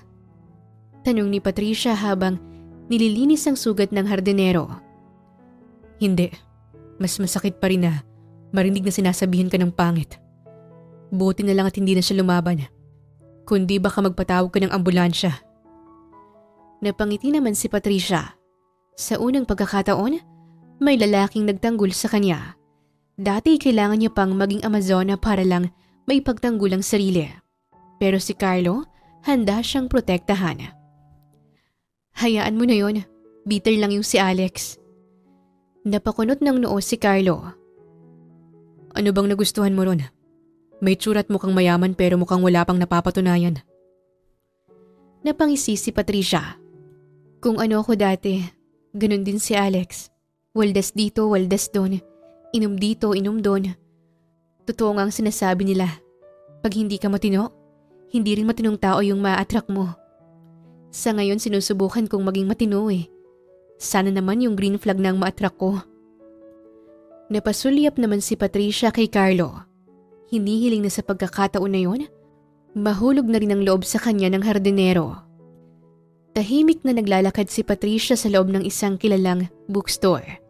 Suot niya ang simpleng damit, white blouse at jeans. Ang buhok ay nakatali. Bit-bit niya ang maliit na bag na may lamang wallet, lip balm at maliit na notebook. Habang pinagmamasdan ng mga nakadisplay na libro, may hawak siyang isa sa mga pinakasikat na romance novel. Grabe, parang kami ni Carlo. May misunderstanding sa simula tapos eventually, nagka-developan. Sambit ni Patricia habang kinikilig pa. Pero natauhan ng maalala na hindi pa pala sila. Lumapit siya sa counter, binayaran ng libro at lumabas ng bookstore. Habang naglalakad si Patricia, nakatingin pa rin sa librong binili niya. Napalingon siya sa kaliwa ng may maaninag na pamilyar na muka. Pamilyar ang tindig, pamilyar ang lakad, at lalong pamilyar ang buhok. Si Carlo? Nagulat siya sa nakita. Si Carlo, ang hardinero sa bahay nila, na palaging naka-t-shirt, faded na jeans at rubber shoes na halatang ilang taon nang ginagamit. Ngayon ay nakasuot ng branded na long sleeves, naka-slim fit dark jeans at brown leather shoes. Pero ang pinaka-nakabighani kay Patricia ay ang mamahaling relo sa kaniyang kaliwang pulso. Rolex? Hindi yun fake. Nakita ko na yun sa isang feature sa YouTube. Halos 1 milyon ang presyo nun. Hindi pa siya nakaka-recover sa gulat ng may lumapit na babae kay Carlo. Chic-looking at halatang kikay. Nakadress ng pastel pink, may matching bag at wedges. Malinis ang makeup at maayos ang kulot ng buhok. Sorry I'm late. Traffic talaga sa EDSA. May lambing pa sa boses ng babae. Tumango lang si Carlo. Ngumiti. Tinapik ng babae ang braso nito. Sabay sabit ng kamay niya sa bisig ni Carlo. Halos hindi makagalaw si Patricia sa kinatatayuan niya. Anong nangyayari? Sino yan? Girlfriend niya? Pero paano? Akala ko hardinero siya. Hindi niya nanamalayang sinusundan niya ang dalawa. Nakita niyang pumasok ang dalawa sa isang upscale restaurant sa gilid ng mall. Pangmayaman ito at pang special occasion. Umupo si Patricia sa sulok. Tinatakpan ng menu ang kalahating muka. Pinili niyang umupo malapit pero hindi masyadong lantad. Mula sa kinilalagyan niya, tanaw na tanaw niya si Carlo at ang kasama nitong babae. Good afternoon, ma'am.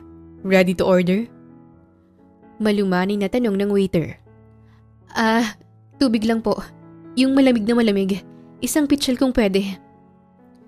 Mahinang sabi ni Patricia habang nakatuon ang tingin kay Carlo at sa kasama niya. Yes, ma'am. Habang hinihintay ang order, hindi niya maiwasang titigan si Carlo. Mukhang kampante ito. Relaxed habang nakikipag-usap sa kasama niya. Hindi ko maintindihan. Nung isang araw halos mapigtas na yung tsinelas niya. Ngayon, may relo na worth more than our monthly groceries? Dumating ang tubig. Napainom si Patricia ng halos kalahating baso sa isang lagok. Nagpapanggap lang ba siyang hardinero? O ako ba pinaprank lang? Baka nasa reality show ako. Bulong ni Patricia. Napatingin sa paligid niya at baka may makita ang mga hidden cameras. Nilingon niyang muli si Carlo. Napansin niyang nakangiti ito sa babae. Tawa ng tawa ang babae. Kumakain ng pasta habang si Carlo ay umiinom ng red wine na halatang hindi naman ordinaryong order. At wine? Si Carlo nagwa-wine? Nakakapagduda talaga. Biglang tumingin si Carlo sa direksyon niya. Natigilan si Patricia. Mabilis siyang yumuko at nagkunwaring may nahulog. Ma'am, may problema po ba? Tanong ng waiter kay Patricia. Nawawala yung hikaw ko. Pero ayun, nasa tenga ko lang pala. Sorry. Pagkukunwaring ni Patricia, umiling ang waiter at umalis. Nainis ito dahil tila napagtripan. Pagangat ni Patricia, wala na si Carlo at ang babae. Umalis na sila? Ganun na lang? Iniwan ko lahat para lang maging Maria Clara para sa taong hindi ko pala tunay na kilala. Tumayo siya. Mabigat ang hakbang. Hindi siya sigurado kung ano ba talaga ang totoong pagkatao ni Carlo. Pero isang bagay ang malinaw. May tinatago ito. Pagdating ni Patricia sa bahay, dala pa rin niya ang 2 librong binili sa mall. Hindi naman niya balak basahin ang mga ito. Binili lang niya para may maiuwi para lang may masabing ginawa siya buong araw. Ayaw niyang mapansin ni Yaya Doris na wala siyang ganang gumalaw. Pasara pa lang siya ng gate at bumuntong hininga na siya ng malalim. Pagod siya, hindi sa lakad, kundi sa damdamin. Ang gulo mo, Carlo. Bulong ni Patricia. Habang paakyat ng hagdan, bumabalik-balik sa isip niyang eksenang ayaw niyang maalala, pero hindi niya rin makalimutan. Si Carlo, nakapolong mamahalin. Yung klase ng tela na hindi mo basta mabibili sa kung saan. Ang relo niya, Rolex, hindi imitation. At higit sa lahat, ang babae, magara, maayos manamit. Halatang may sinasabi sa buhay. Umupo si Patricia sa kama. Pinagmasdan ng 2 librong hawak. Walang pakialam. Inihagis niya ito sa gilid ng kama. Reality show ba to o prank? Yung biglang may lalabas na artista tapos sasabihin, "Surprise! Niloko ka lang namin." Natawa siya na may kasamang Ines. Napailing siya. Hinubad ang sapatos. Ibinato sa gilid. Kung hardinero ka, bakit ka may Rolex? At kung mayaman ka, anong ginagawa mo sa likod bahay namin? Nagtatanim ng gumamela at nagbubungkal ng lupa? Anong logic doon? Hindi niya alam kung nalilito siya, nagagalit o nasasaktan. Siguro lahat. Hindi ko na alam kung niloloko mo lang ako, pinaglalaruan o may tinatago ka lang na ayaw mong sabihin. Buong gabing hindi siya mapakali. Paulit-ulit niyang tinitingnan ng cellphone. Wala namang bagong message. Wala ring missed call. Gusto niyang tanungin si Carlo pero dapat ba? Karapatan ba niyang malaman ang totoo? Kung hindi naman malinaw kung ano sila. Kinabukasan, maaga siyang nagising. Agad siyang bumaba at lumingon sa bintana. Baka sakaling naroon si Carlo. Baka nandun, nagwawalis o nag-aayos ng halaman. Pero wala. Pagdating niya sa kusina, nadatnan niya si Yaya Doris ay abalang naghihiwa ng mangga. "Yaya, si Carlo, hindi pumasok ngayon?" May halong kabang tinig ni Patricia. "Hindi raw muna makakapasok, iha. May aasikasuhin lang daw." Napakunot ang noo ni Patricia. "Aasikasuhin? Anong klaseng aasikasuhin?" Umiling si Yaya Doris habang tinatapos ang huling hiwa ng mangga. Hindi na niya sinabi. Basta raw ay ilang linggo siyang mawawala. May importante raw siyang kailangang harapin. Tahimik si Patricia. Napahawak sa likod ng silya. Pinilit niyang ngumiti. "Yaya, napansin mo ba si Carlo nitong mga nakarang araw? I mean, sa itsura niya, may bago ba? Sapatos, relos, cellphone, baka kotse pa." Napaisip si Yaya Doris. Napakamot sa noo. "Ay, parang wala naman, iha. Yung tsinelas niya kahapon nga medyo pudpud na. Ang cellphone niya luma na rin. Bakit? May napansin ka ba?" Pilit ngumiti si Patricia, pero halatang hindi totoo ang ngiti. "Wala naman. Napanaginipan ko lang siya kagabi. Naka-blazer, nakayate, tapos may kasamang babae, naka-gown." Pagsisinungaling ni Patricia. Tumawa si Yaya Doris. Kumindot pa. Ay nako, ganyan talaga kapag in love. Kahit ano napapanaginipan. Kahit nasa palengke lang yung tao, sa panaginip mo biglang bida na sa teleserye. Hindi na sumagot si Patricia. Tumayo siya tahimik na tinungo ang garden. Doon siya naupo sa may lilim. Maingay ang paligid. May mga ibong dumadaan. May hangin na dumarampi sa mukha niya. Pero sa loob niya, walang ingay, walang sigla. Napatingin siya sa isang halaman sa harapan niya. Medyo nalalanta. Kulang sa dilig at kulang sa pag-aalaga. Lumalanta ka rin ano? Iniwan ka rin. Mahinang sambit ni Patricia. Dumaan ang mga araw na pare-pareho lang. Gising sa umaga, tingin sa bintana, tanong kung babalik si Carlo. Pero laging wala. Hindi nagpaparamdam. Ni text, ni tawag, ni anino wala. Tuwing gabi, nakahiga lang siya, nakatitig sa kisame. Paulit-ulit ang tanong. Paano kung totoo ngang mayaman siya? Paano kung may rason kung bakit siya nagpapanggap? Secret mission ba to? O undercover rich guy? O baka hardinero nga talaga siya, pero nanalo ng loto? Napatawa siya sandali pero agad napalitan ng buntong hininga. Pero kung mayaman ka nga, Carlo, bakit kailangan mong itago? Bakit kailangan mong magkunwari sa akin? Ayaw mong mahalin ka dahil sa pera mo? Muling natahimik si Patricia. Ramdam ang bigat sa dibdib. Wala siyang makausap. Wala siyang mapagtanungan. Mahirap pala to. Yung gustong-gusto mong malaman ng totoo pero wala kang mapagkwento. Walang makasagot. Tumulo ang isang luha mula sa kaniyang mata. Hindi niya alam kung dahil sa lungkot, galit o pagkadismaya. Agad niya itong pinunasan. Ang tanga ko. Iiyak ka sa hardinero? Sa taong hindi mo naman talaga kilala? Pero kahit hindi kita lubos na kilala, Carlo, hinahanap kita araw-araw. Kinagabihan, mag-alas 8. Nakaupo si Patricia sa kama. Parang estatwa.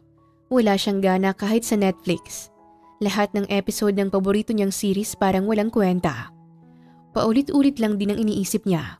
Ang suot ni Carlo, ang kasama niyang babae, at ang misteryo kung sino ba talaga ito. Nakatulala pa siya nang tumunog ang cellphone niya. Nakita niya si Alex pala ito. Napairap siya. Si Alex na naman? Sabay pindot ng decline. Ilang segundo lang, may pumasok na text. Binasa ito ng malakas ni Patricia. Sagutin mo to, importante. May nalaman ako tungkol kay Carlo Lopez, aka si Mr. Hardanero mo. Napakunot noo si Patricia. Alex? Kay Carlo? Napilitang pindutin ang call button. Alex, kung nagtitrip ka lang, wala akong oras para lang makinig sa kwento mong walang kwenta. Sa kabilang linya, seryoso ang boses ni Alex. Pumunta ka sa bar. Yung madalas nating pinupuntahan. May dapat kang malaman. Natahimik si Patricia sa ilang segundo. Bar? Ngayon? Oo, pag hindi mo to malalaman ngayon, baka magsisi ka. Sabi ni Alex. Napabuntong hininga si Patricia. Alex, pag pinagtitripan mo ko, lalabas ang pagka-Amazona ko. Baka hindi mo kayanin. Nayayamot na bulalas ni Patricia. Hindi kita pinagtitripan. Promise, pumunta ka na lang. Sagot ng binata sa kanya sabay binaba ni Alex ang tawag. Napatingin si Patricia sa closet niya. Dati kung lalabas siya ng gantong oras, lalo na sa bar, automatic na dress, heels at full makeup. Pero ngayon parang wala siyang gana. At alam niya sa sarili na wala na rin siyang kailangan pang patunayan pa. Hinila niyang isang simpleng t-shirt at nagsuot ng pants at rubber shoes. Tumingin siya sa salamin. Walang kilay, walang lip tint, wala siyang pakialam. Pagdating niya sa bar, tanaw niya agad ang neon lights na dati niyang kinatutuwaan. Ngayon, parang ang ingay, ang sikip. Sa sulok ng bar, nakita niya si Alex. Naka-leather jacket. May hawak na malamig na bote. at mukhang mas seryoso kaysa dati. Nilapitan niya ito. Ano to, Alex? Tanong ni Patricia, bakas ang pagkairita sa mukha niya. Umupo ka muna. Utos ni Alex. Alex. Tila mauubos ng pasensya ni Patricia dahil sa lalaki. Promise 1 minute. Umupo ka lang. Walang choice si Patricia kundi umupo. Sa totoo lang, sa sobrang gulo ng utak niya kahit kalokohan pa to, mas gusto na niyang tapusin na lang. May nakausap akong dating suki dito sa bar at may nakita siyang picture ni Carlo. Napataas ang kilay ni Patricia. Picture lang? Seryoso ka? Tumawag ka para lang sa… Pakinggan mo muna. Sabat ni Alex. Kinuha niya ang phone niya at ipinakita ang isang post mula sa social media ng bar. May event pala dito 2 months ago. May mga bisitang sponsor at VIP. Isa sa mga litrato, kitang-kita si Carlo. Hindi naka-gardening uniform, kundi naka-tailored suit. May hawak pang wine glass. Tinignan ni Patricia ang litrato. Naroon rin ang babaeng kasama ni Carlo nung huli nilang nakita. Hawak ang braso ni Carlo. Malapit, komportable, at parang sanay sa spotlight. Pinindot ni Patricia ang zoom. VIP guest from Lopez Agri-Ventures attending the Urban Green event? Pagbasa ni Patricia sa caption. Lopez Agri-Ventures? Tanong ng dalaga na halos pabulong na. Yes, at hulaan mo kung sino ang junior CEO ng kumpanyang yun. Sabi ni Alex. Tahimik si Patricia. Hindi alam kung anong sasabihin. Carlo. Full name? Carlos Manuel Lopez III. May sariling halamanan, nursery, at agri-tech company. At guess what? Siya rin ang isa sa investors ng bar na to. Pagbubunyak ng ex-boyfriend niya, parang may malakas na hampas na humampas sa dibdib ni Patricia dahil sa nalaman niya. Bakit? Bakit siya nagpanggap na hardinero? Bulong ni Patricia. Nagkibit balikat naman si Alex. Hindi ko alam. Baka social experiment. Baka naintriga sa'yo. O baka gusto lang maranasan ng simpleng buhay. Pero sigurado ako sa isang bagay. Hindi aksidente ang lahat ng to. Tahimik si Patricia. Nilapag niya ang phone sa mesa at napatingin sa kawalan. Sabay-sabay bumalik ang alaala. Nung una silang nagkita sa garden, ang banayad na tawa ni Carlo, ang mga tanong niya tungkol sa mga halaman at ang paraan nitong tumingin, parang interesadong hindi sa mga tanim kundi sa kanya. At ako yung hindi nakaalam. Mahinang sambit ng dalaga. Wala kang kasalanan. Hindi mo siya pinaikot. Ikaw ang pinaikot niya. Sabat ni Alex habang nakangisi. Tumingin si Patricia kay Alex. Pupuntahan ko siya.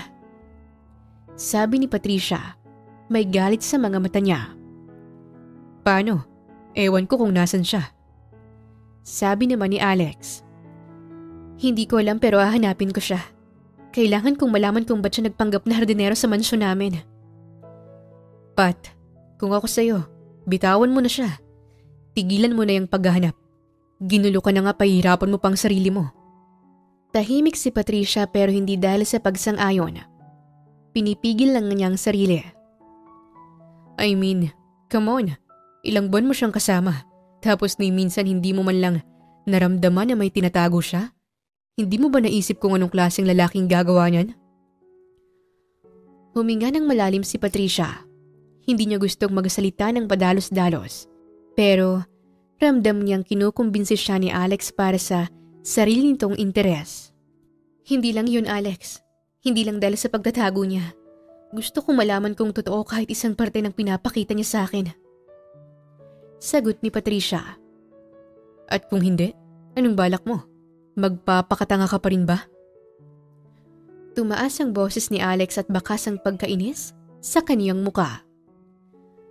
Kung tangang tawag mo sa pag-alam sa katotohanan, ikaw ang bahala.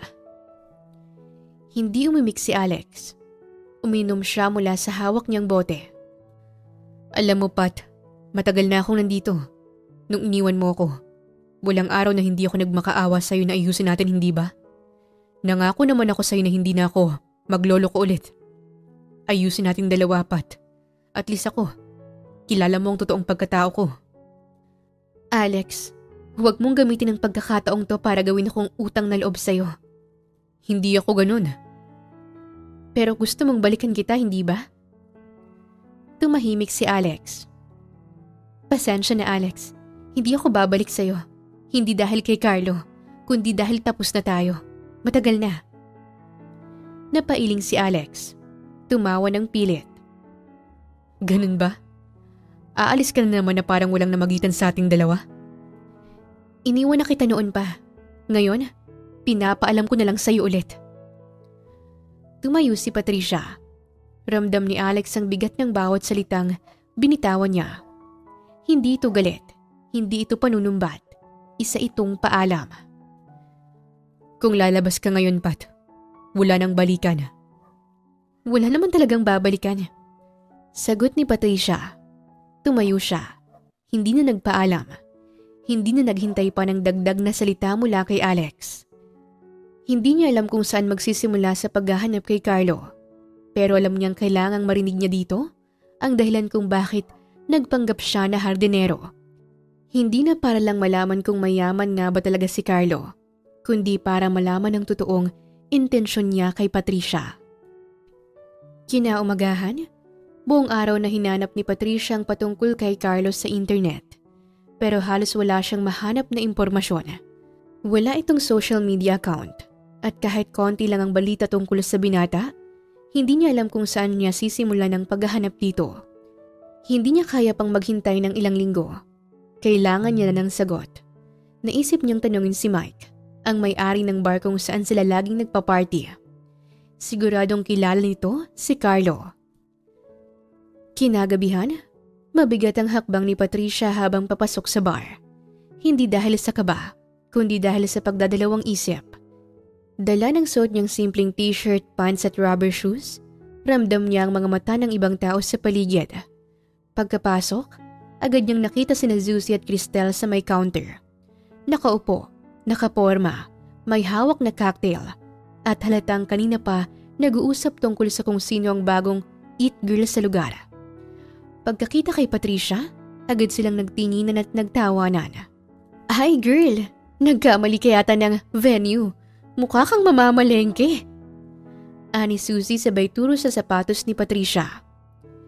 Grabe, ni lip gloss wala. Akala ko ba bar to, hindi palengke.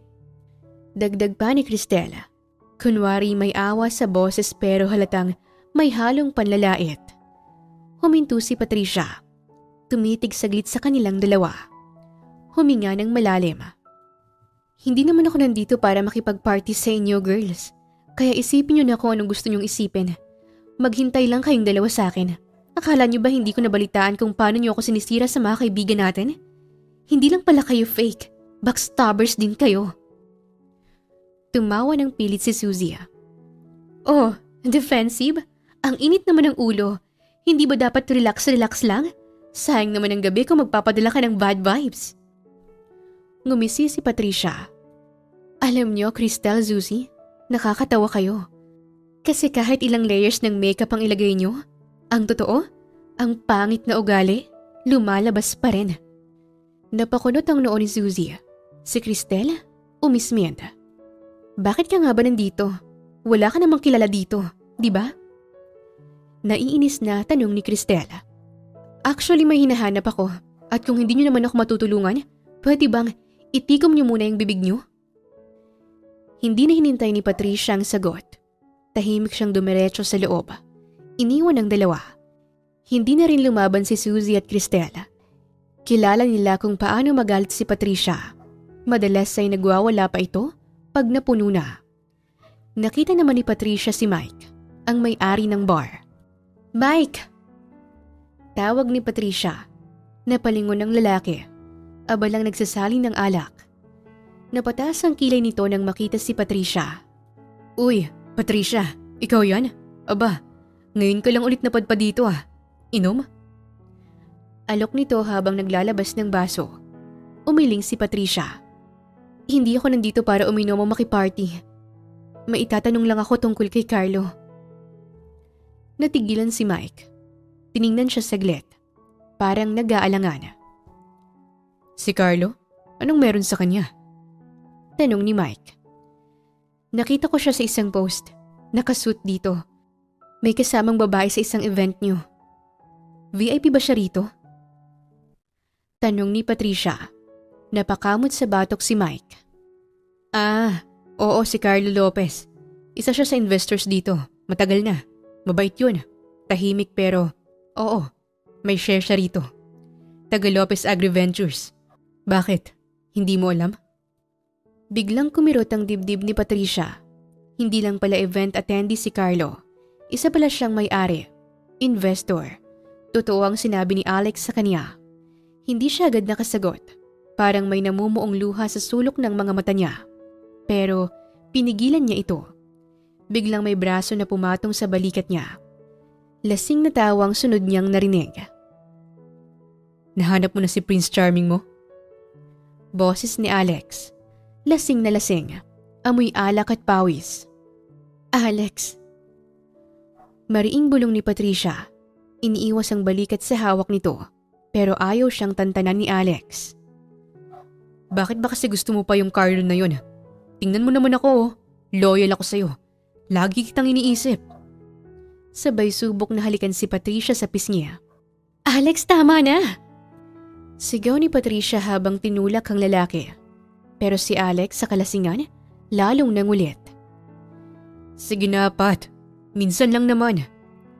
At bago pa ito makalapit muli, may isang kamaong dumapo sa pisngi niya. Malakas, mabilis. Bumagsak si Alex sa sahig. Duguan ang labi. Nagulat si Patricia, lalo na nang makita kung sino ang nanuntok. Si Carlo, hindi naka-uniforming hardinero, hindi nakasando lang. Naka-dark blue suit, semi-formal pants at leather shoes. Nakaayos ang buhok, nakasuot ng rilong mamahalin. Yun ding rilong nakita niya nung isang gabi. Ang Carlo sa harap niya ngayon ay hindi na Carlo ang hardinero. Ito na ang Carlo na nakita niyang mayaman at misteryoso. Nagkagulo sa bar. May mga nagsisigaw. May umawat kay Alex na pilit pa rin tumatayo. Habang si Mike ay mabilis na lumapit para ayusin ang sitwasyon. Mike, pasensya na. Hindi ko papayagang may mambabastos kay Patricia. Paliwanag ni Carlos sa kaibigan niyang si Mike. Pero si Patricia, natigilan lang. Titig lang siya kay Carlo. Walang imik. Si Carlo naman, lumapit sa kanya. Patricia. Hindi. Huwag mo kong tawagin sa pangalan ko. Hindi kita kilala. Malamig ang boses ni Patricia. Pwede ba tayong mag-usap? Pakikiusap ni Carlo. Sino ka ba talaga? Sabay tingin ni Patricia sa kanya. Punong-puno ng galit, sakit at pagtataka.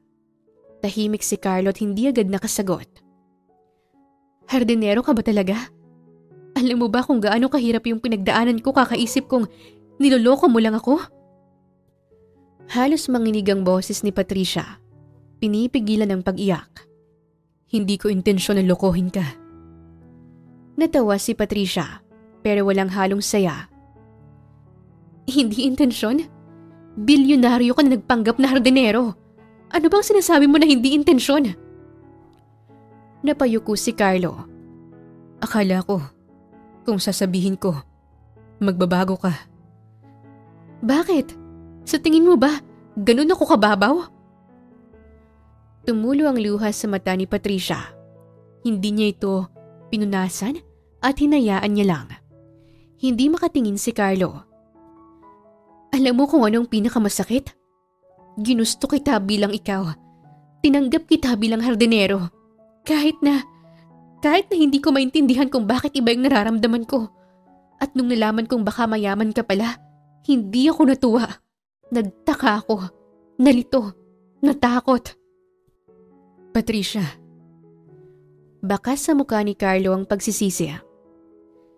Hindi ko kailangan ng perpekto. Hindi ko hinahanap ang mayaman. Gusto ko lang ng totoo.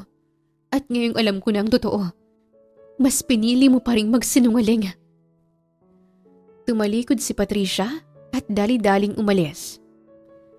Patricia, sandali lang! Habol ni Carlo. Pero hindi lumingon ang dalaga. Lumabas siya ng bar. Diretso, malalim ang paghinga. Mabigat ang puso. Sa likod niya, narinig niya ang mga yabag ni Carlo. Patricia, please. Mainit pa rin ang pisngi ni Patricia habang naglalakad palabas ng bar.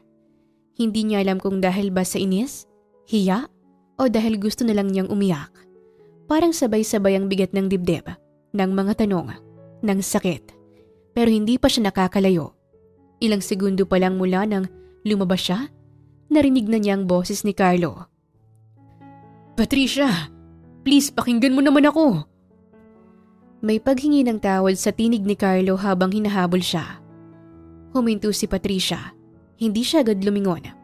Nakatingin lang siya sa kalsada sa harap niya. Tahimik ang paligid, pero ang isip niya magulo. Anong sasabihin mo? Na joke lang ang lahat? May halong galit ang tinig niya. Hindi siya sumigaw, pero dama ang bigat ng tanong. Hindi. Never naging biro to sa akin. Dahan-dahan siyang humarap kay Carlo. Kita sa mukha niyang sama ng loob. Hindi siya galit na galit, pero halatang nasaktan. Pwes, pakinggan mo rin ako. Masakit ang niloko. Tumango si Carlo. Hindi agad lumapit. Parang sinusukat kung pwede ba siyang humakbang palapit. Alam ko. At alam kong hindi sapat ang sorry. Pero hayaan mo kong ipaliwanag ang lahat. Tumingin lang si Patricia. Wala siyang sinabi pero naghintay siya ng paliwanag mula kay Carlo. Huminga ng malalim si Carlo. Parang nag-ipon muna ng lakas ng loob. Matagal na kitang napapansin sa bar na to. Hindi pa tayo nagkakakilala. Pero kapag nandyan ka parang ang saya mong tignan. Yung tawa mo, yung kumpiyansa mo sa sarili. Iba. Pero sabi ni Mike, wag na raw akong umasa. Kilala ka raw niya. Palaban, palikera, paiba-iba ng trip. Wow, ang bait pala ni Mike, parang santo. Sarkastikong sambit ni Patricia. Habang umiikot ang mga mata, pero hindi na siya sumingit pa. Gusto niyang marinig ang buong paliwanag. Pero hindi ko siya pinaniwalaan. Gusto kong makilala ka. Yung totoo. Kaya nag-decide akong hindi ko gagamitin yung yaman ko o kung anumang meron ako. Gusto kong makita kung magiging magaan ba ang loob natin sa isa't isa nang walang arte, walang yabang. Tumingin si Patricia sa kanya. Waring nag-iisip kung paniniwalaan ba niya o hindi. Hardinero man ako o hindi. Totoo lahat ng pinakita ko. Marunong ako sa lupa, oo. Kasi may farm business kami. Pero higit doon, gusto kong malaman kung sino ka kapag wala kang alam sa akin. At habang tumatagal, habang mas nakikilala kita, mas minahal kita. Hindi bilang kung sinong maganda sa bar, kundi bilang ikaw. Si Patricia na masaya. Masungit minsan pero totoo. Tahimik si Patricia. Tila may mga salitang gustong ilabas, pero hindi pa sigurado kung paano.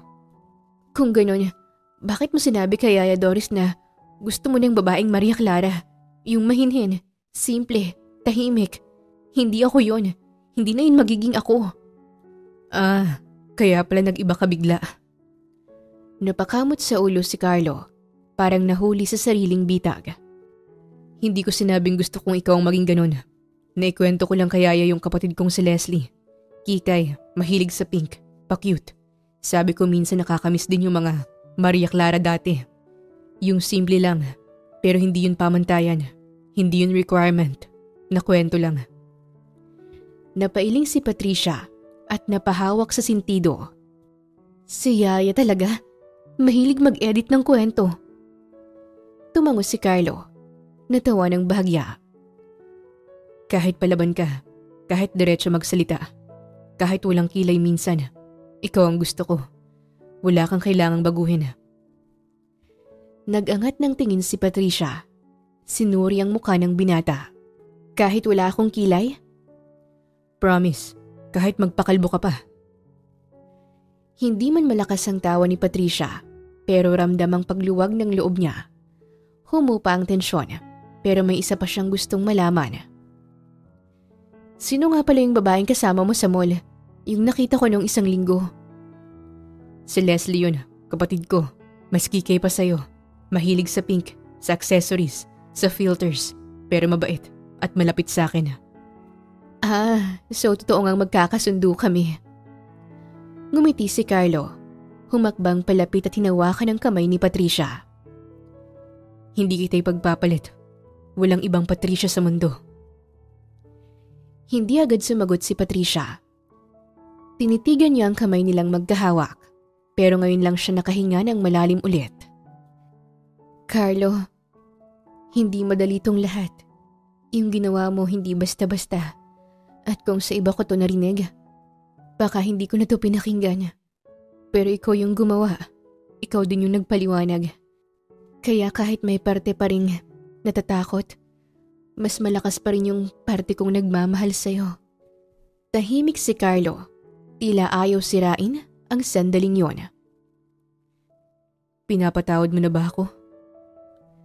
Tumango si Patricia. Hindi na kailangang dagdagan pa ng maraming salita. Oo. Salamat, Patricia. Mahal kita. Simula pa nung una. At sa isang iglap, parang nawala ang lahat ng ingay sa paligid. Dahan-dahang naglapit ang kanilang mga labi. At sa gitna ng malamig na hangin ng gabi, sa ilalim ng ilaw mula sa bar, nagtagpo ang isang halik. Sa kabila ng mga pagpapanggap, alam nila na totoo ang nararamdaman nila sa isa't isa. Pagkalipas lamang ng halos isang taon, nasa isang maliit pero magandang hardin sina Patricia at Carlo. Napapalibutan ng mga bulaklak, puting upuan at mga matang nagmamasid na punong-puno ng pagmamahal. Sina Yaya, Doris at Clara, nakabistida at halos hindi mapigilang umiyak habang pinagmamasdan si Patricia sa wedding gown nito. Simple, elegante at bagay na bagay sa kanya. Nakaayos ang buhok. Grabe, Yaya. Parang kahapon lang pinapagalitan mo si Carlo kasi hindi pantay ang pagdidilig niya sa halaman. Bulong ni Clara. Kasi naman, puro gitna lang ang dinidiligan. Ayun, ngayon bilyonaryo pala. At papakasalan ng alaga ko. Sa kabilang bahagi, nandoon si Miranda, ang ina ni Patricia. Matikas pa rin sa edad, may suot na dark green na bestida. Tahimik siyang nakatingin sa anak. Hawak ang maliit na bouquet na parang alay ng isang inang handang palayain ang anak niya sa wakas. Sa tabi niya ay naroon ang pamilya ni Carlo, ang ina niyang si Mrs. Lopez at kapatid nitong si Leslie. Huminga ng malalim si Miranda. Tumingin kay Patricia. Anak, ang tagal kong hinantay na makita kang ganito kasaya. Hindi na kita kailangang bantayan. Nahanap mo na yung taong kaya kang alagaan. Sabi ni Miranda sa kanyang unika iha. Niyakap ng mahigpit ni Patricia ang mami niya. Salamat, Mami. Bulong ng dalaga. Sa gitna ng katahimikan, nagsalita ang pare. Tumitig si Carlo kay Patricia. May bahagyang panginginig ang kamay ni Carlo habang pinisil ang kamay ng nobya. Ngayon, Carlo, maaari mo nang bigkasin ang iyong sumpa ng pag-ibig. Ani ng pare, hindi na binasa ni Carlo ang papel sa bulsa niya. Tumitig siya sa mga mata ni Patricia. Akala ko noon, sapat ng kayamanan, negosyo, at mga tagumpay para maging masaya. Pero nung makilala kita, doon ko lang naintindihan ang tunay na halaga ng pag-ibig. Hindi ito yung grande, hindi ito laging masaya. Pero kapag totoo, kaya nitong takpan ang lahat ng kakulangan. Ikaw yun, Patricia. Ikaw ang tahanan ko. Tahimik ang lahat. May ilang hikbi mula sa mga bisita. Patricia, sabi ng pare. Hinawakan ng mahigpit ni Patricia ang mga kamay ni Carlo. Carlo, dati akong takot magmahal. Akala ko walang tatanggap sa akin. Pero tinuro mo sa akin ang totoong pagmamahal. Handang tanggapin ang lahat. May makeup man o wala. Masaya man o malungkot. Hindi mo lang itinuro sa akin kung paano ang mahalin ka, pero kung paano tanggapin at mahalin ang sarili ko. Tumulo ang mga luha ng bisita. Ngumiti rin si Yaya Doris at pinisil ang kamay ni Clara. Sa harap ng lahat ng narito, kayo ngayon ay mag-asawa na. Carlo, maaari mo nang halikan ang iyong asawa. Ngumiti ng bahagya si Carlo, tsaka dahan-dahang lumapit kay Patricia at hinalikan ito sa labi. Maikli lang, banayad, pero punong-puno ng pag-ibig. Nagpalakpakan ng mga bisita. May hiyawan mula kina Clara at Leslie. Si Yaya Doris ay lumapit kay Miranda at sabay silang natawa. Parehong may luha sa mata. Habang naglalakad pabalik sa dulo ng aisle, magkahawak kamay sina Carlo at Patricia. Sinasabuyan ng petals ng bulaklak. Sa likod nila, naiwan ang altar. Ang mga saksing minahal sila sa hirap at ginhawa at isang alaala ng simula ng bagong kabanata. Sa maliit na mesa sa dulo ng hardin, may cake, 2 baso ng wine at isang papel na may nakasulat, Mr. and Mrs. Lopez. Ilang buwan ang lumipas. Nasa bundok ulit ang dalawa para sa hiking. Kasamang ilang kaibigan. Si Carlo, buhat-buhat ang bag. Si Patricia, bitbit ang tubig pero halatang hinihingala. Han, konti na lang. May view deck pa sa taas. Masiglang sabi ni Carlo. Han, pwede bang dito na lang ako sa view na to? Hinihingal na sambit ni Patricia. Pagod ka na ba? Tanong ni Carlo. Inabot ang kamay niya. Umupo si Patricia sa isang bato. Hinigop ang tubig, tsaka ngumiti. Actually, oo. At kailangan ko na talagang huminto sa kakakit ng bundok. Bakit? Sayang naman yung monthly pass natin sa hiking club. O baka naman dahil sa skincare mo, ayaw mo ng araw. Tukso ni Carlo. Umiling si Patricia. Ngumiti sabay hawak sa kamay ng asawa. Hindi skincare ang dahilan, kundi magkaka-baby na tayo. Tumigil si Carlo. Ilang segundong napatulala.